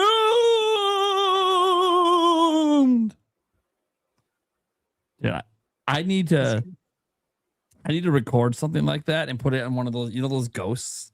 When you walk by the old school ones that all our grandparents or whatever fucking would hang over the goddamn door. They would get so annoying after like the whole week of it being there. Everyone that walks by just does that stupid ghost sound. I want to know who recorded that ghost sound. It's like forever ingrained in my head. Mm-hmm. The Polito Dojo says Sony is like Bugs Bunny saying, you mad? Everyone else is like, yes.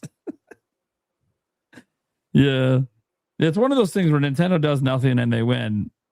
But then you start to look at the things they were getting criticized for. And now in hindsight, that looks like nothing. To be fair, those were still, decisions worth criticizing. Demonic Brawler. How many people are complaining about game key cards now? I mean, it's still out there. A lot of the people complaining are, console warriors. A huge part of it. Especially now with like the Sony thing, like it's like their number one thing they're clinging to is, and I don't really get it because Sony has game key discs. I don't really know what we're doing. Like this isn't, game key cards aren't new to the industry. Don't like them. There's an argument to be made they might be helping keep physical around a little longer, especially with third parties that want to leave physical. But I lost my anger for game key cards, because I've given impassioned speeches saying fuck key cards on this show, on this very show. But my attitude shifted a bit once we had semi confirmation that there's other size cards out there now. Because my issue I have with the key card situation was that there was only the 64 gig cards. So indie studios that believe in physical felt forced to use key cards because it was just way too costly to expect them to use a 64 gigabyte card for a fucking 1 gig game.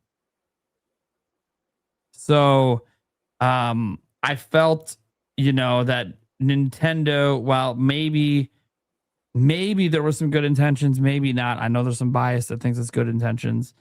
I do think that Nintendo fixing that, and now indies, we're seeing a lot more indie games getting announced physically. Now it's like, okay, so the game key cards are truly just there either for companies that literally just refuse to buy a physical cartridge because they have size options, or and that, again, that's that company's choice. So you want to be mad about it, be mad at them because they had options. Or it's a AAA company that, one, doesn't want to do physical anymore, or two, the game's just way too large for it to be on there anyways. And in that case, I think a lot of the anger goes away. And I think key cards, in some cases, there are some third parties that have been. This is the part that I'm confused about. I want someone to, we talked about Microsoft earlier. Someone needs to talk to Asha and ask her this directly. Why are two of your guys' games that are not physical anywhere else physical on Nintendo?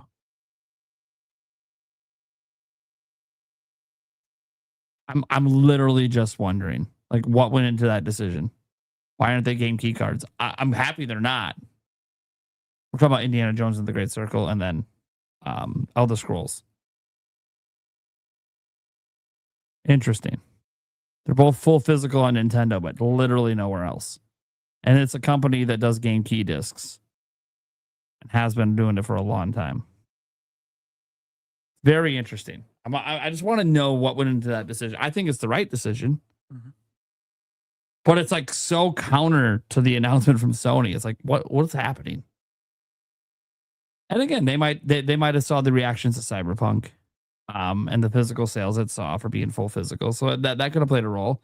Maybe they think Nintendo fans just buy a lot of physical, which statistically it's about 50-50. So yeah, we're pretty split on our physical and digital buying habits when games are available in both formats. At least we were on Switch. We'll see on Switch too. Obviously, digital's cheaper. Got a feeling it's going to shift over the course of the generation, but I don't see physical sales dropping below 40% for Nintendo's games. I just don't see that happening. But we'll see. All right, Reaper.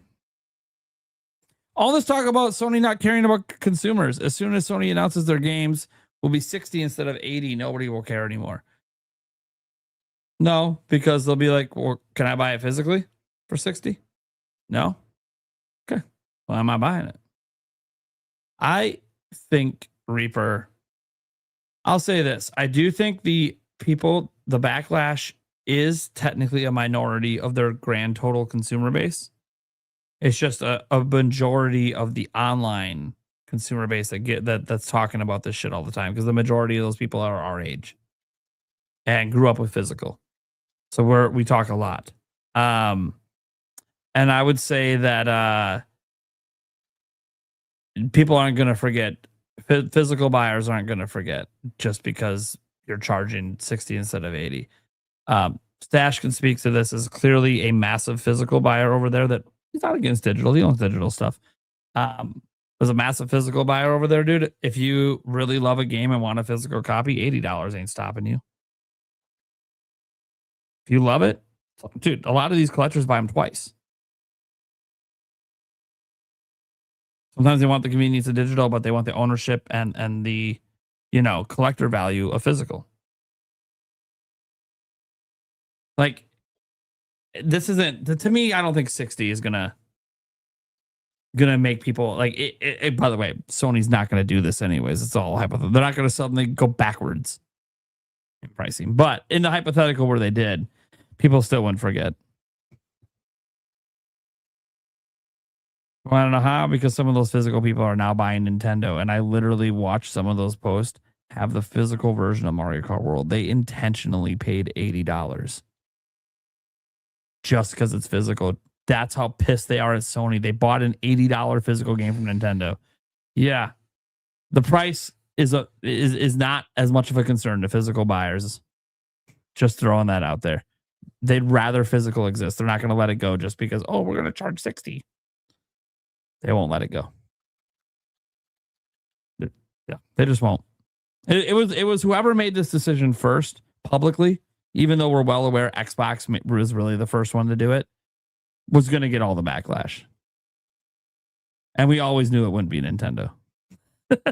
if and when Nintendo gets there, everyone knew they would be last. And here we are. We just didn't know it was going to be this soon. Demonic, all the digital future can be avoided, but Sony's digital storefront sucks. If it was more like Steam, then it might not be so bad, but it still sucks. I think it's better than the eShop. I don't know. The Switch 2 eShop is pretty clean now. The Switch 2 eShop is nice. The overall eShop, combining Switch and Switch 2 together, not quite as nice. Yeah. I haven't really, even on Xbox, like Xbox has some weird navigational things with their UI, which I know how to do it all. Like it. It's fucking weird. Yeah. Yeah, I know how to do it all.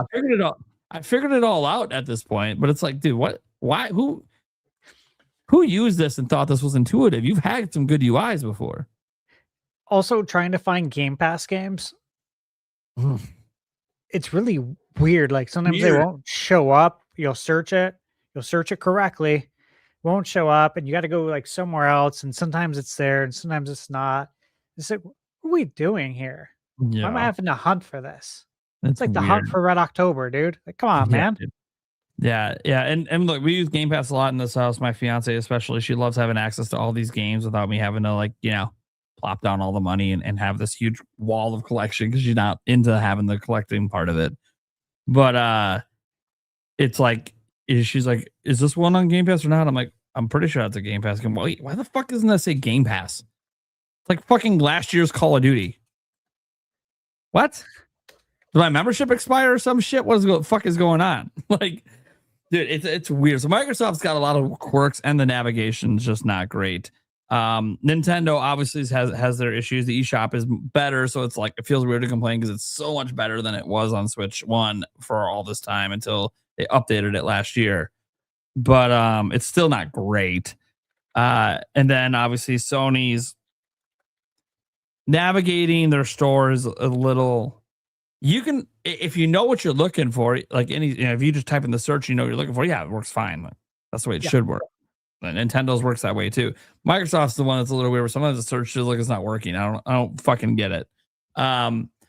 But besides that, like direct searching, yeah, it's a little cumbersome. And it felt weird for me as a Nintendo content creator to complain about Microsoft and Sony feeling cumbersome. Because look, our eShop was pretty fucking terrible on Switch. So Dude, yeah. Like, it was so like, bad. we can't be complaining about others when ours is literally the worst. And now I don't know. I feel like it's kind of on par, a little better in some respects, a little worse in some respects. And that's good. That's good for Nintendo. But also, why haven't these other ones that have been doing this for much longer made this better yet? Especially when like Steam has clearly gone out there and showed like, hey, there's actually like a really super clean and obvious way to do this. And The only thing that would make the eShop better, I mean, maybe not the only thing, but the thing that stands out to me the biggest thing is the music. Mm. That was iconic for the Wii. Also, I will say, on Switch 2, when I'm on Switch 2 eShop anyways, the game suggestions they're giving me based on my friends now, they're not half bad. That system they put in there for game suggestions. So no hentai stuff? No, I'm not seeing hentai That's stuff. good. I start seeing that. I'm Hey, you're like, friends with the right people then. who's on my fucking friends list? But no, I actually now that like at launch I was like, okay, who really knows how it's basing this, because like I just got the Switch 2 and like nobody owns any fucking games. But now that it's been like a year, I'm like, you know what? Now that their algorithm or whatever they're using has learned and got data, this isn't that bad actually. I kind of like it. It's a very Netflix-like solution, and I'm really glad they did it. It's not perfect, but I'd like to see more stuff like that in the eShop. More game discovery options. I haven't looked at that at all. Well, I didn't think you would, Stash. You know what you're going to buy all the time. You're not always hunting for new stuff because you're hunting for new stuff in the news cycle, not on the eShop. No, true. But I don't know why I didn't even think though to look at it. Yeah. So I only brought it up because I'm like, oh, maybe I kind of want to see what suggestions would come up. Yeah, because plus you own so much. It's like, what are you going to tell me that I'm missing out on? I mean, maybe you're right. I don't know. Could be missing out on something. Be cool if I found like a hidden it's gem. a really neat system. And it actually is pretty good. So I just want to give Nintendo a little credit because they kind of caught up to everyone. They still can make things better. Yeah, everyone needs to get better. And I will say this, Sony and Xbox, since we already know your next gen systems will literally only be digital, you better fucking get this shit together in your shop. Get it figured the fuck out. Because that's the only way we can buy now. Please care about your fucking customers. Make it easier for us to spend money. Jesus Christ. I'm begging. Okay. But not this. Tone deaf, you say. Guess Sony and EA have the same PR firm. Jesus Christ. He's not going to stop. He's going to keep it. How many times did you super chat in saying fuck off college football? He's so bad. He's not going to let this go. He's like, I know Nate plays sports games. I wait until I make a dedicated video saying fuck off. Ronnie Brawler, bring back NFL Blitz, NBA Jam, and NHL hits. Okay, I was worried for a moment. Demonic, we had featured like 7 of yours, and I'm like, uh-oh. Is this where it ends? Oh, okay. We got to keep it going until they come back. And even if they come back, just keep it going so they stay back. That'd be cool if EA went to PAX. Yeah. It's always nice to dream. I don't know if EA ever goes to PAX West, but if it would be nice. Yeah, I don't know if they want to, be out there in the wild. I just where realized, non-industry people can go. Yeah, and I just realized, guys, technically next year there is a chance that Helix and PS6 are at PAX West before they come out. We might actually go hands on with them potentially. Either if not with public demos behind the close scene, like that'd be That'd be nuts. That'd be kind of neat. Especially since, like, I think they're going to be the most divisive system launches in a while. So, like, those consumers might actually legitimately have, like, a lot of questions. Like, it legitimately could actually benefit from us being hands-on and learn some stuff that people... Because a lot of people are going to focus on, like, the games and like, how things perform. And that's fine. Yeah, talk about that. But there's other things that we just talked about, like the navigation and the UI. Like, if we get to fuck with that shit, yeah, we should. And actually see, like, are you guys making shit better? I think there's going to be a ton of questions because of that price tag. Oh, yeah. Said, like, there has to be, because people are going to care you need more. to know everything if it's going to be worth it or not. Yeah, when you're spending a lot of money, suddenly you start to care about a lot of the details. Like, hey, maybe I do want to know how many USB ports are on this fucking thing before I buy it. Mm-hmm. I didn't care when it was 500, but you want 1,200? Well, shit. I want to know exactly what I'm getting for my money. I don't know any fucking ports are on my PS5. I haven't fucking looked at it forever. I don't know any fucking ports on the Switch. What, 2, 3? Fuck, I don't fucking know. But I don't care at the price point I paid for those. I know how many are on my laptop. I'm just saying, Yeah. Okay. Tabby Cat just wanted to, again, remind everyone. Nintendo fan for life. F Sony. He's gonna say probably on all our channels. Nintendo Ninja Prime Beyond says Nintendo bring back Wave Race. Yes. Yeah. You see the water graphics in Star Fox, and you just go, God, what could Nintendo do with Wave Race right now? Yeah. Even if it's just like a remake of Blue Storm, let's go. Come on. Yeah, and again, I'm waiting for Blue Storm to, GameCube NSO. Mm-hmm. That should be out in Mario Sunshine this summer. Take advantage. Yes. I would gladly take a Blue Storm remake at the caliber of Star Fox. Yeah, that's what I'm saying. As soon as I saw Star Fox, I'm like, dude, come on now. Let's do. Even get Velen to do it, man. Look what they did with Star Fox. Let's go. Come on. Here's the thing, though, for me. I think Wave Race 64 controls significantly better. I agree. And the soundtrack there's no comparison. Like, there's nothing memorable in Blue Storm. Nothing. No. Charm. No, I don't remember a single track from Blue Storm. Maybe like the title theme, maybe. I kind of vaguely remember that one. But. The most memorable thing is the transition screens. Yeah. With the water droplets, dude. It looks so fucking cool. It looks so good still. Now today you look at it, guys, like corny as shit. That's what you're excited about. You got to understand the era, man. It's fucking wild to see that back then.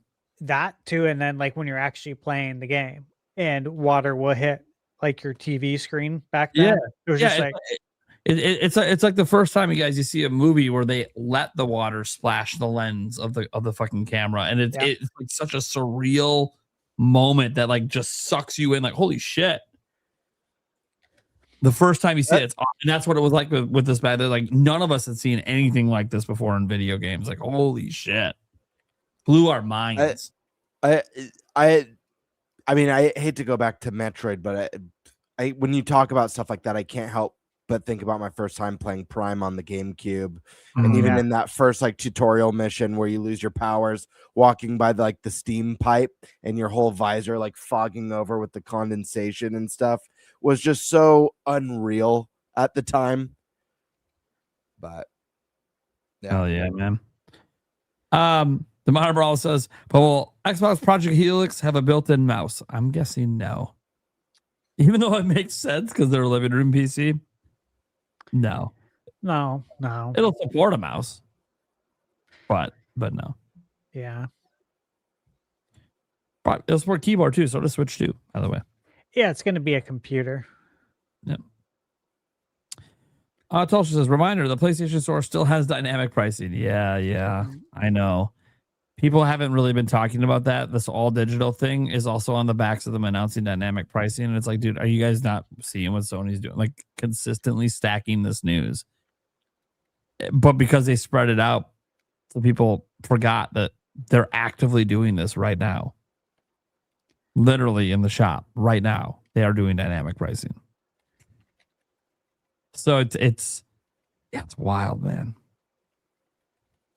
It's wild. And I feel like they're going to get away with all of it. Like, I don't think dynamic pricing should be legal. Like being able to change the price of a game from one house to the next just based on their purchasing habits. I feel so exploitative. Something inside or something, but not gaming though. I'll probably talking about the CEO when they sold off all their stock. Yeah, a lot of people calling it insider trading, but again, technically not. But I think I thought about that. I thought it was just more of a long play where they don't necessarily know that what they're doing is going to work.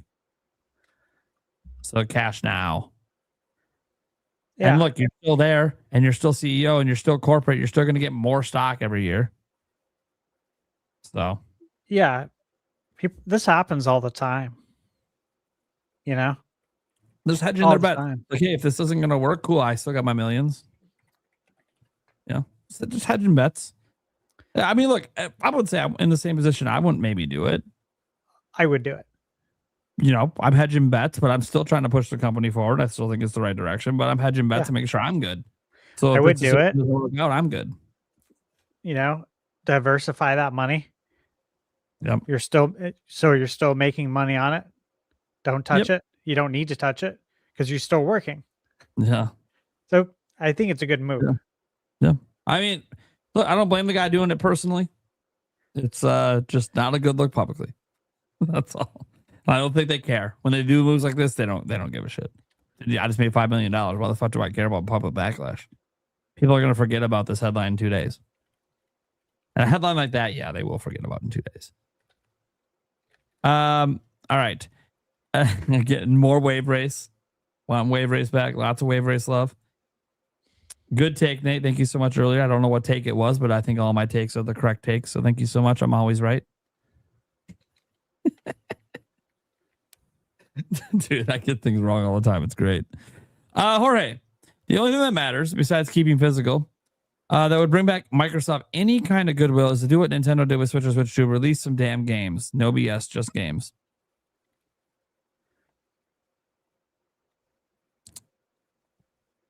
That's always kind of been Nintendo's way through.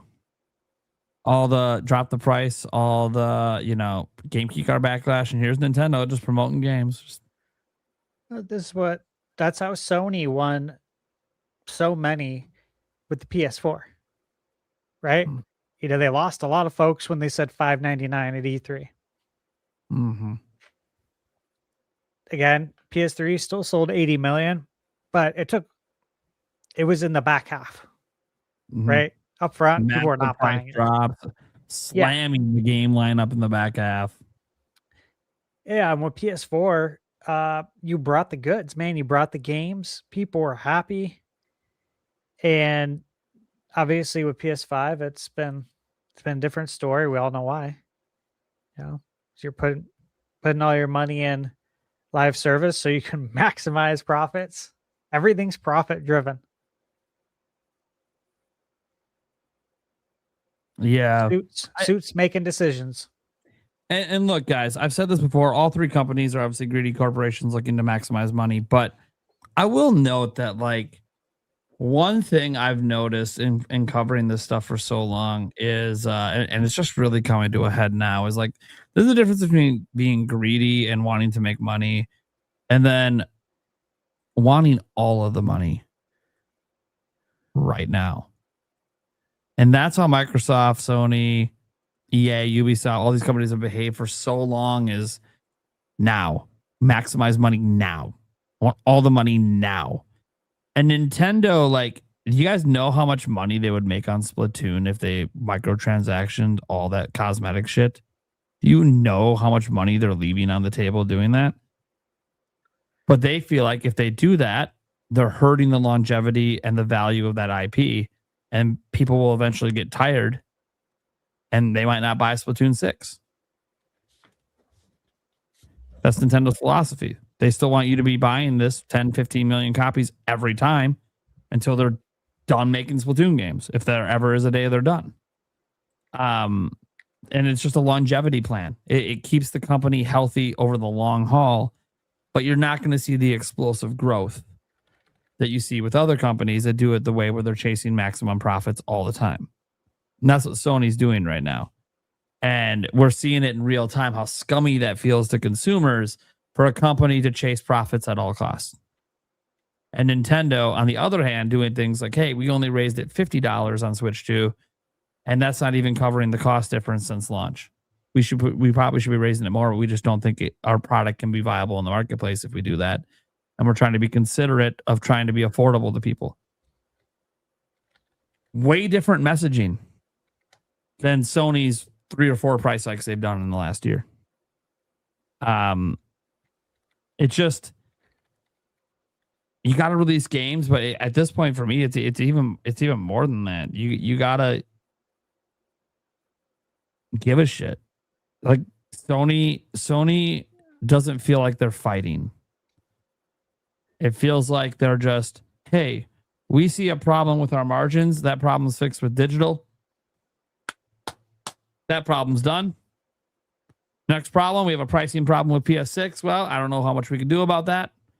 So let's just try to have a really great lineup or something. I don't know what their plan is. Obviously, to convince people. I don't know how. You see $1,000 system. I don't know what game you could show that make people go, yeah, I'm ready to pre-order that. I don't know. We've never seen it. It's never happened.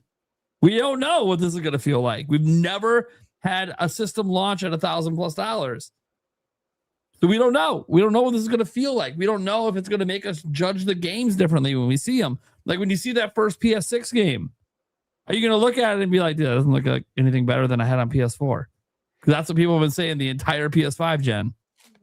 And if that happens, are they really going to plop down $1,000+ for something they think they don't really need because they feel like that game should be possible on other hardware they already own? Now, these are the things that be crossing people's minds now when this is no longer a throwaway purchase on a weekend. This is now something seriously that could take up entire monthly paychecks for some people. And they're going to have to save up for a long time to buy one. Yeah, I also, are we even clear on Sony's intentions for single player games? Are they, have they recovered from all the time and money lost yet with the live service failures to make single player games for PS6? They said it publicly. They said they still want to, but like, my question is, like, you had so many projects in the pipeline and you lost a lot of time to that and to COVID. Are you guys recovered and ready to get back to like what you did in the PS4 era? Yeah. Are you able to do that on PS6? Not a whole generation, and we still don't have Naughty Dog's big game. Like, I'm saying, like, because if you don't have that, what are we doing?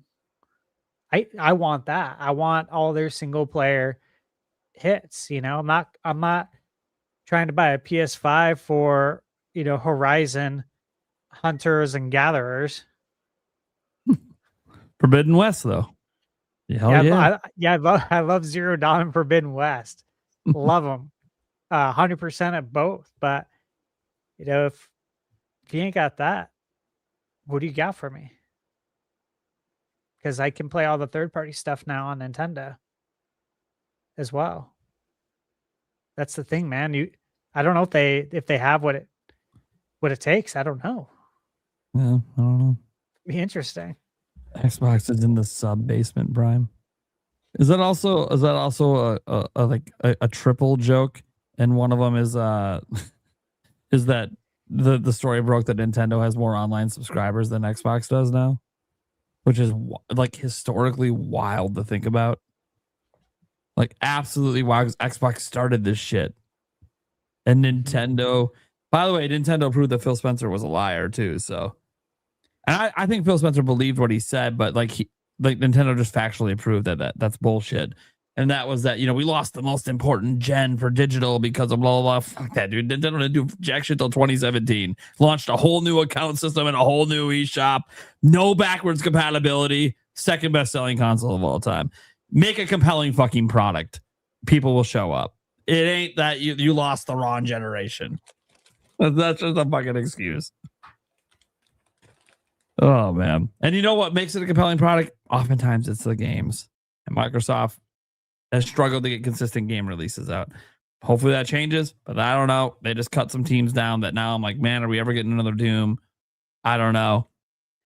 We'll see. Maybe this is being followed up with restructuring. Maybe they're going to merge some studios together. I have no fucking idea what their long haul plan is, besides what they have said publicly. So, Din Jara says Sony and Microsoft are both steaming piles of Yoshi poop. Nintendo is taking dumps on them right now. Yeah, one thing I haven't checked out are all the actual fanboy Nintendo accounts. Like, they must be fucking having a field day right now. Like Nintendo God and others, they must be. They just must be fucking going off. They live for this shit. Yeah, he hasn't been appearing on my feed actually. I'll have to check in on him. I muted him because I'm like, dude, you are. I mean, thanks for reminding me I'm not a shill and what a shill really is. Because holy shit, I get too much amusement out of it's hilarious. Like there's misinformation, like just as much misinformation with him as with everybody else. Like anytime he talks about any other platform, it's like, okay, you don't know what the fuck you're talking about. Just stop. Dude, I'm not like, I'm being real with you guys. I get enjoyment out of seeing Rizky lure people in. Like he's one of my favorite people to follow because what I don't seek it, right? I'll get on X and if it's in my feed, I see it. Shit. Yeah. And I'm just like, I'll click on it and I just see him just luring people in. I'm like, and I'm reading the people's replies and I can just imagine how mad they're getting. And I'm like, oh dude, this is hilarious. Cause I've seen him do it so many times and he's good at it. Like he's good at it. You gotta give him credit. He's really good at pressing people's buttons. So the dumbest shit. It's so funny though. It is. Risky and Tripster were the same thing, but then like you go look at what Risky says, and it's like, okay, how? Like, I thought this about Trips. You are somehow worse. How? And Yeah. you don't even write English correctly, which is fine if it's not your first language or whatever. But He's the best in the game, I think. and in the game, he's the only one that pretends that he's a Nintendo fanboy. Yeah, dude. Like he just plays all of his cards like perfectly to press people's buttons. One sentence in, you should know to ignore him, but people don't, and it's just I have fun with it on my streams for a while until I decide, okay, I'm done. I can't. I'm done with this. Like, it's only fun for so long. You know, it's like watching a prank unfold. You know, but like you're not part of it, but you're watching it from afar, or like just watching someone like walk into a trap that he knows about to happen, and it's very amusing for me to just see it. And when people, especially when people continue to go back and forth, and with each reply to Risky, you can tell that like they're just getting more and more mad, and the steam's rising. And you're just like, oh my god, I hope they keep replying. I don't know that they can get any more mad. This is great.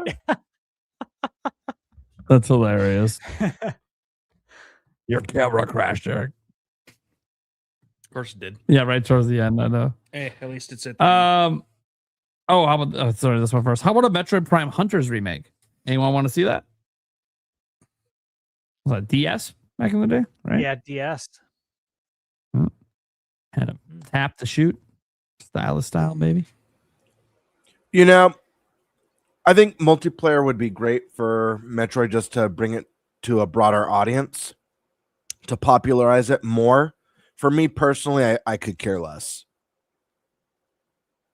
Here's what are you guys? I think pretty sure Eric's camera died or overheated. It's the camera that has issue. Yeah. It usually makes it through a podcast. It usually dies later, but you know, didn't make it today. Hopefully, it's still alive. It probably is. Yeah, I can tell you. It probably overheated is all. Yeah, we used to have a fan blowing at it. Yeah. Probably just overheated. Hey, look, I'm back. Yeah, it just overheated. Hey, look, I'm gone. Yep. Yeah, it's overheated. It won't work I'm again. just gonna turn it off. Yeah, until it cools down, it's not gonna work. Warren Bowman says, could Nintendo honestly be safe and stay around for many more years to come, even with this RAM and AI crisis compared to PlayStation and Xbox? I shouldn't worry. I'll just tell you this. Nintendo is a zero debt company. So for those that don't know what that means, they don't take on loans. They don't take on debt to make acquisitions or do any of that stuff. They just only spend money they have. So they have a lot banked up. It's something like 10 to 14 billion or whatever in a bank. And they just keep letting that pot build up. And that isolates them from a lot of the industry stuff. So when they have a generation, like when Wii U tanks, Nintendo was fine because they don't owe anyone any money. Like people see, oh my God, they just had a year where they reported in the red. You're right. That was the first year they've ever reported in the red as a video game company.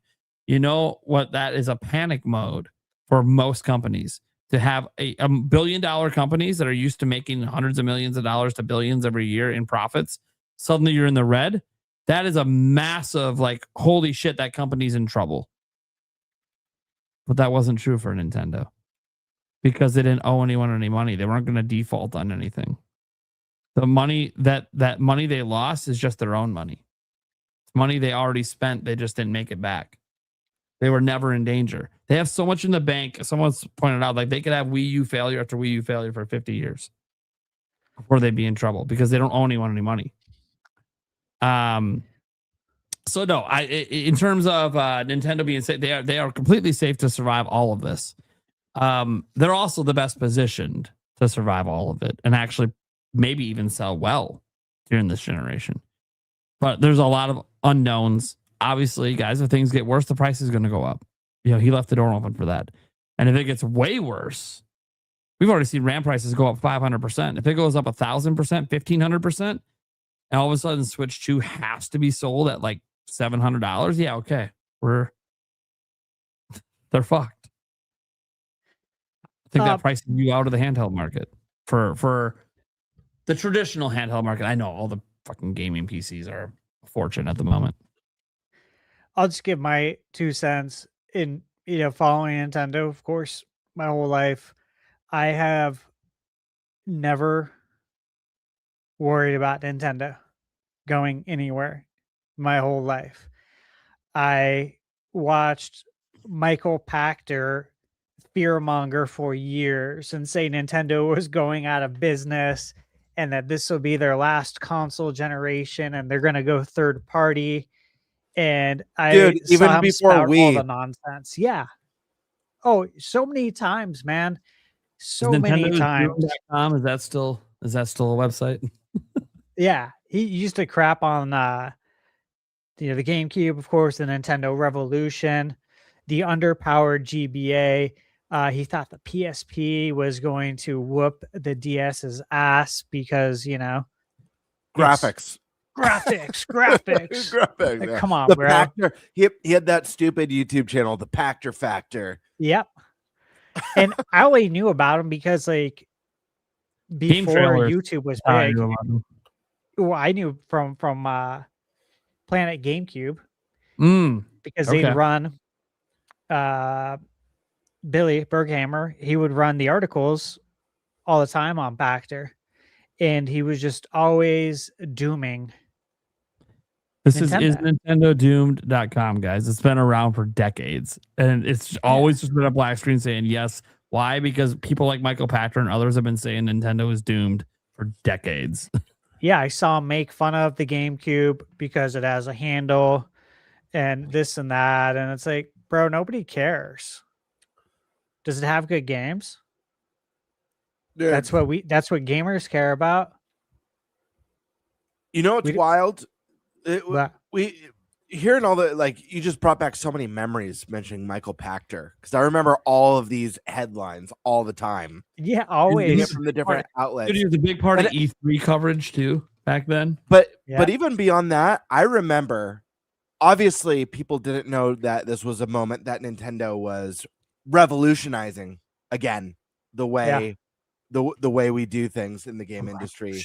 And I don't want to misrepresent the company because I'm not sure which outlet put out this headline, but it was when Nintendo announced for the first time that they would not be doing a live E3 and instead be doing what they call a Nintendo Direct digital presentation.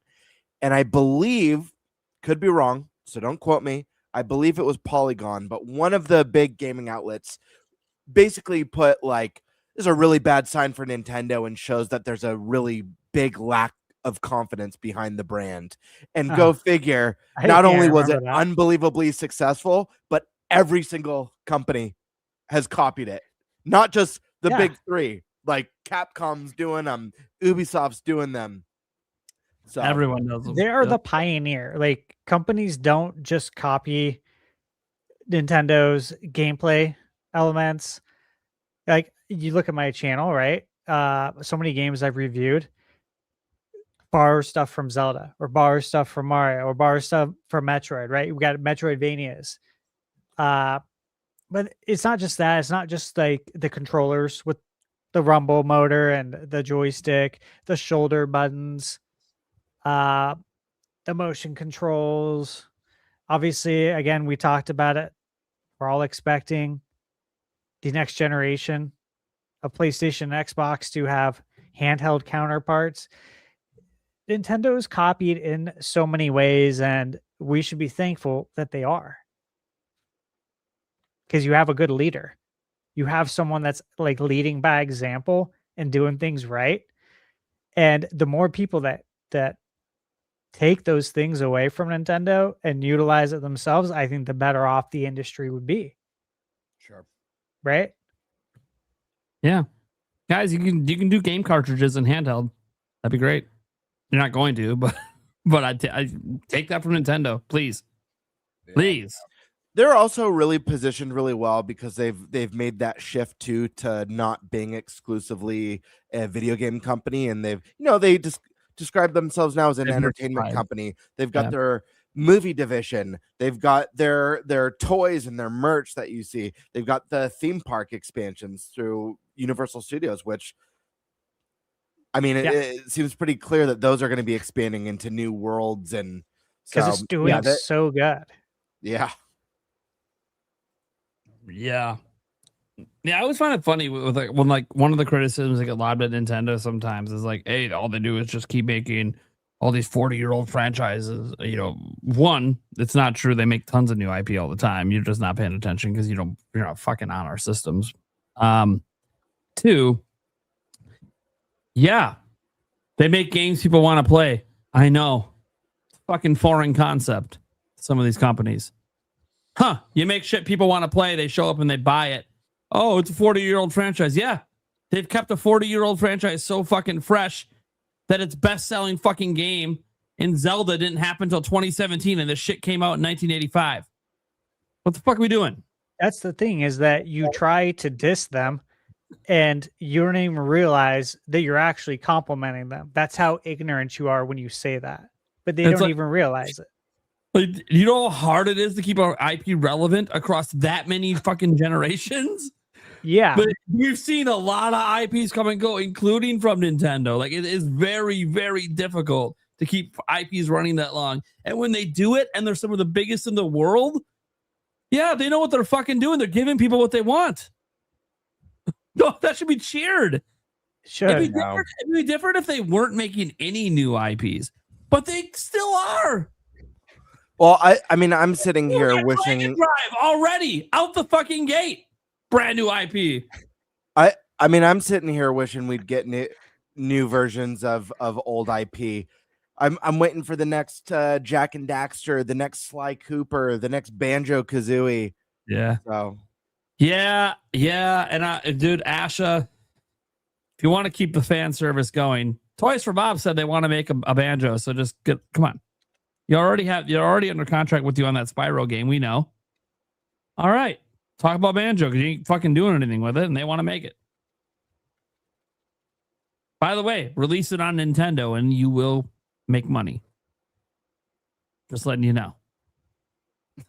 You do have Toys for Bob make a Banjo and put it on Nintendo, you're going to make your money back.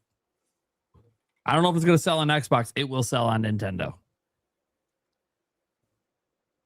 Got to go where the audience is when you make a game like that. Got to go where it is. Platforming audience, they're over on Nintendo.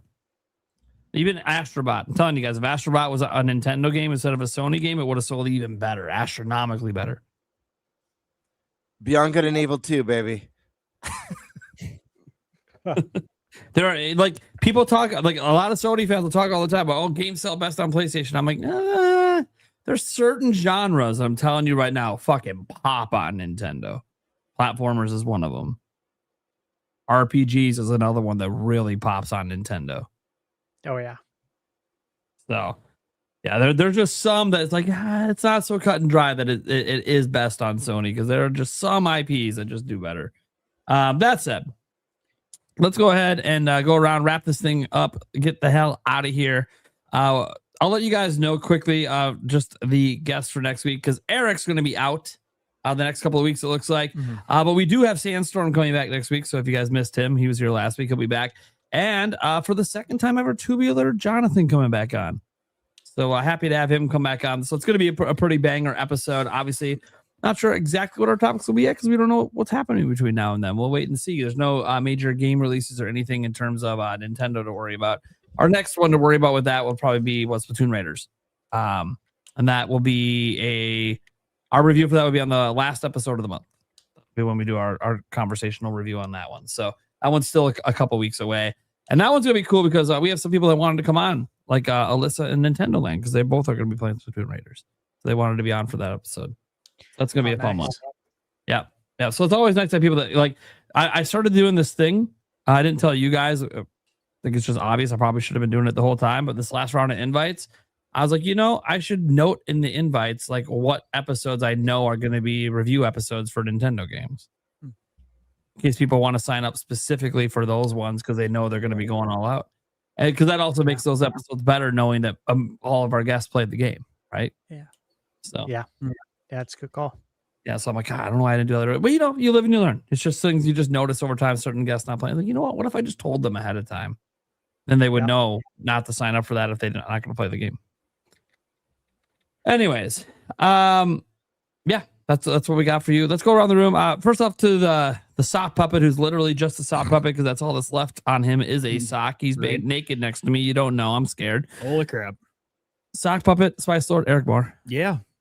Like Nate said, I'll be out the next 2 weeks. I got a family vacation next week, and then my mom's having surgery the following week. So on that day, nothing serious, just a torn ligament in her foot, but she is not going to be weight bearing for 4 weeks. So I'm going to have to probably help take care of her for a little while.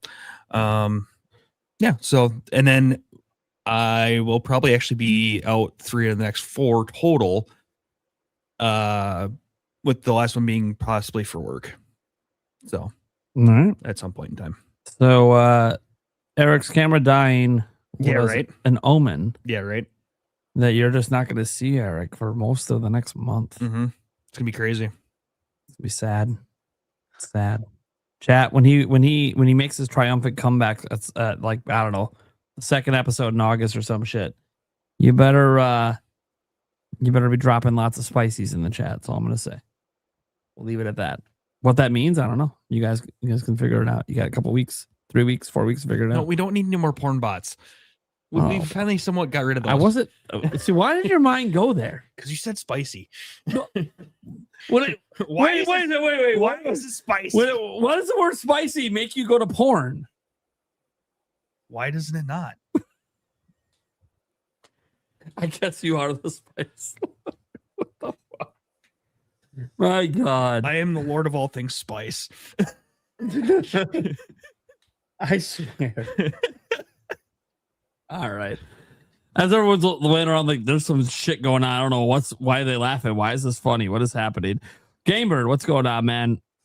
Yeah, you guys know where to find me here on YouTube at Gamebird Classic or on Twitter at _Birdmaster. I got a couple of fun Zelda discussion videos that I just outlined that I'm going to be dropping very soon, as well as a couple more reviews that I have planned. So stick around for that.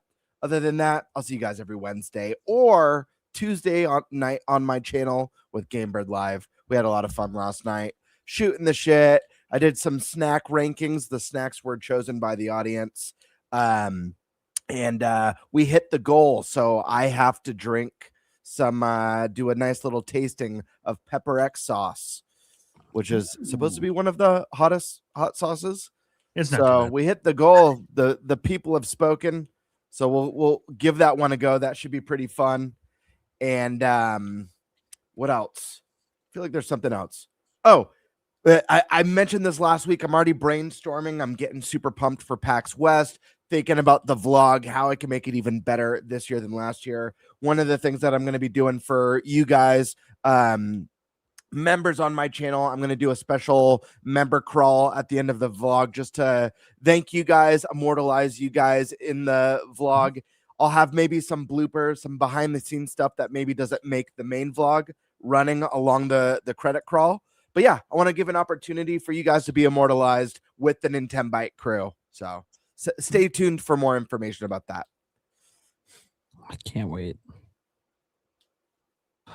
Looking forward to that. Literally, like, right. Like, I've been looking forward to it since last year. I'm like, okay. It was so good. Guys, if you haven't seen last year's vlog, you need to go watch it. It is like, I know I have a personal attachment because I lived through all those experiences, but like, even just looking on, like, you know, like my kids watched it and they were like, Dad, this is really good. I'm like, I know.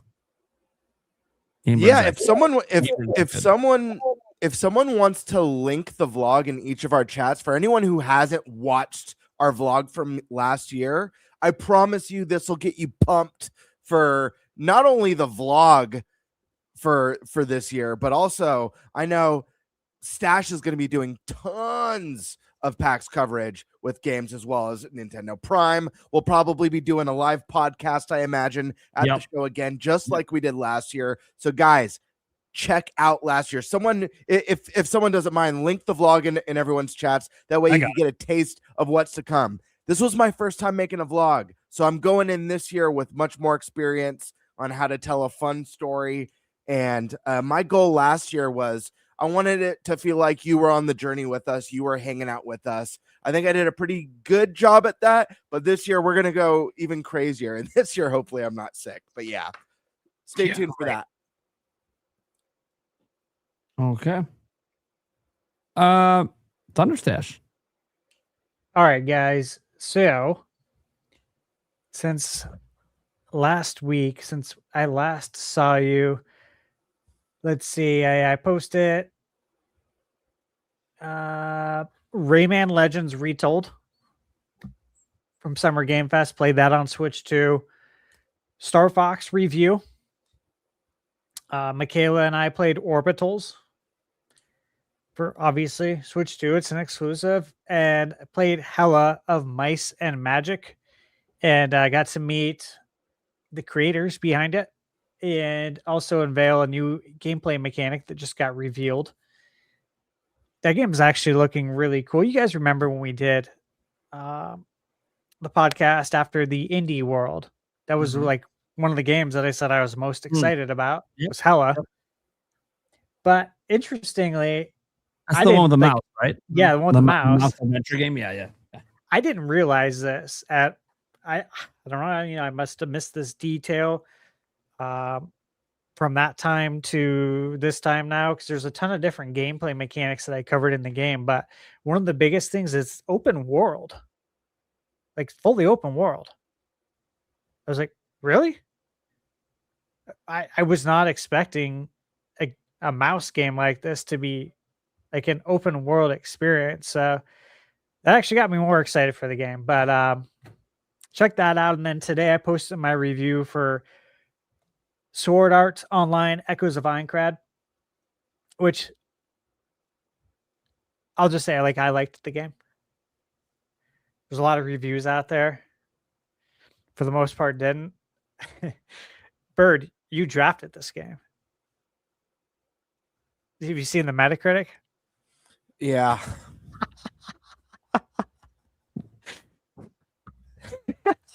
I've played a really good game this year. You haven't this done one though. Stinks. Here's the thing though, like I saw the Metacritic, I'm like, oh dude, that sucks. Cause like I liked it. I obviously I say why in the review, but meanwhile, yeah, I got AC Black Flag coming up for me for my reviews. And that'd be killer because everyone's glowing about that one. I got that this morning at 3 a.m. But I was finishing up my review of Echoes of Aincrad. So, okay, look, that's what I have. Let me wrap this up real quick. That's what I just did. And since I last saw you, I have 10 videos scheduled already. These are all Summer Game Fest preview videos for games that are not out yet. Many that will be coming to Switch 2. And then coming up, I have Rhythm Heaven Groove review. High on Life 2 for Switch 2. SnowRunner. Devil May Cry 5. Sonic Frontiers. Got to wrap up Adventures of Elliot. And I would have already, but I wanted to get all the Summer Game Fest stuff done behind me. Again, AC Black Flag. And then I got a handful of games coming up that I don't want to mention yet because I'm guessing they're not on people's radars. And I like to surprise with some of these reviews. So yeah, lots coming. It's going to be busy. And at some point, I'm getting the Chromatic M64 the Nintendo 64 console. I think it shipped this week, and that's for a press review. So I'm going to have an excuse to play Nintendo 64, which I'm actually really excited about. Because I need an excuse to play it. Like, it needs to be work related because I don't have time to leisurely play N64. So, but this will give me a reason. So I'm excited for that. And yeah, lots more to come, guys. Lots of reviews. And just trying to clear out this pipeline, believe it or not, to be prepared for PAX. Like, I know PAX isn't for 7 weeks, but that's what I'm sprinting towards. I'm sure you guys are as well. But yeah, I'm trying to clear things out, clear out this pipeline. Hell yeah. Okay. So guys, you guys know what I do at this point, the daily news videos and stuff. This month I am trying to get out more videos than I usually do. It's just a really busy time. Lots of news happening. And obviously waiting for the dam to break with Zelda eventually, because that'll be a lot of work that I'm going to be doing for that game. But yeah, just lots of stuff to look forward to. I mean, I have that's internal goal in my head to get a couple of videos out a day, but that's not really going to be happening. I'm not going to get out a couple a day, but you're going to see me produce more videos this month than I did last month, and getting a better rhythm, which has mostly been my focus this summer, is just trying to get back into a rhythm. Hey, just because just play rhythm heaven, baby. Yeah, rhythm heaven, right? Yeah, I've just had a lot going on in my personal life, so it's been hard to get into the groove this summer. But hey, rhythm heaven groove maybe is the way to help me get into it.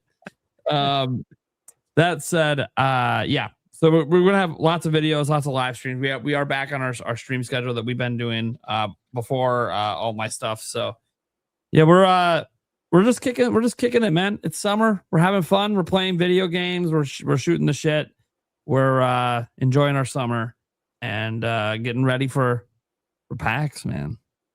I'm really excited for the trip for a multitude of reasons. Number one, getting to play all the games is great, but obviously the most important thing is seeing all you guys and hanging out and chilling and getting to be, honestly, it just kind of feels like a great old high school hangout.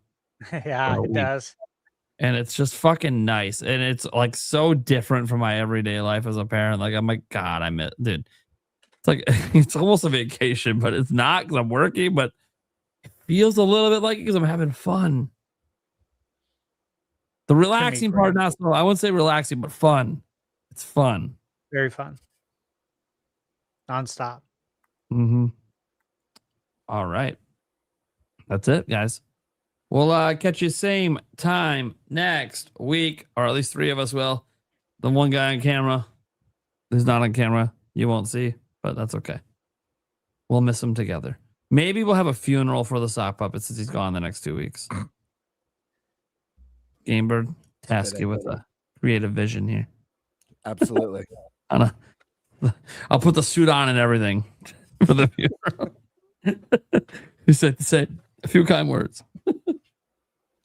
All right, guys. We'll catch you later. Bye, everyone. Bye.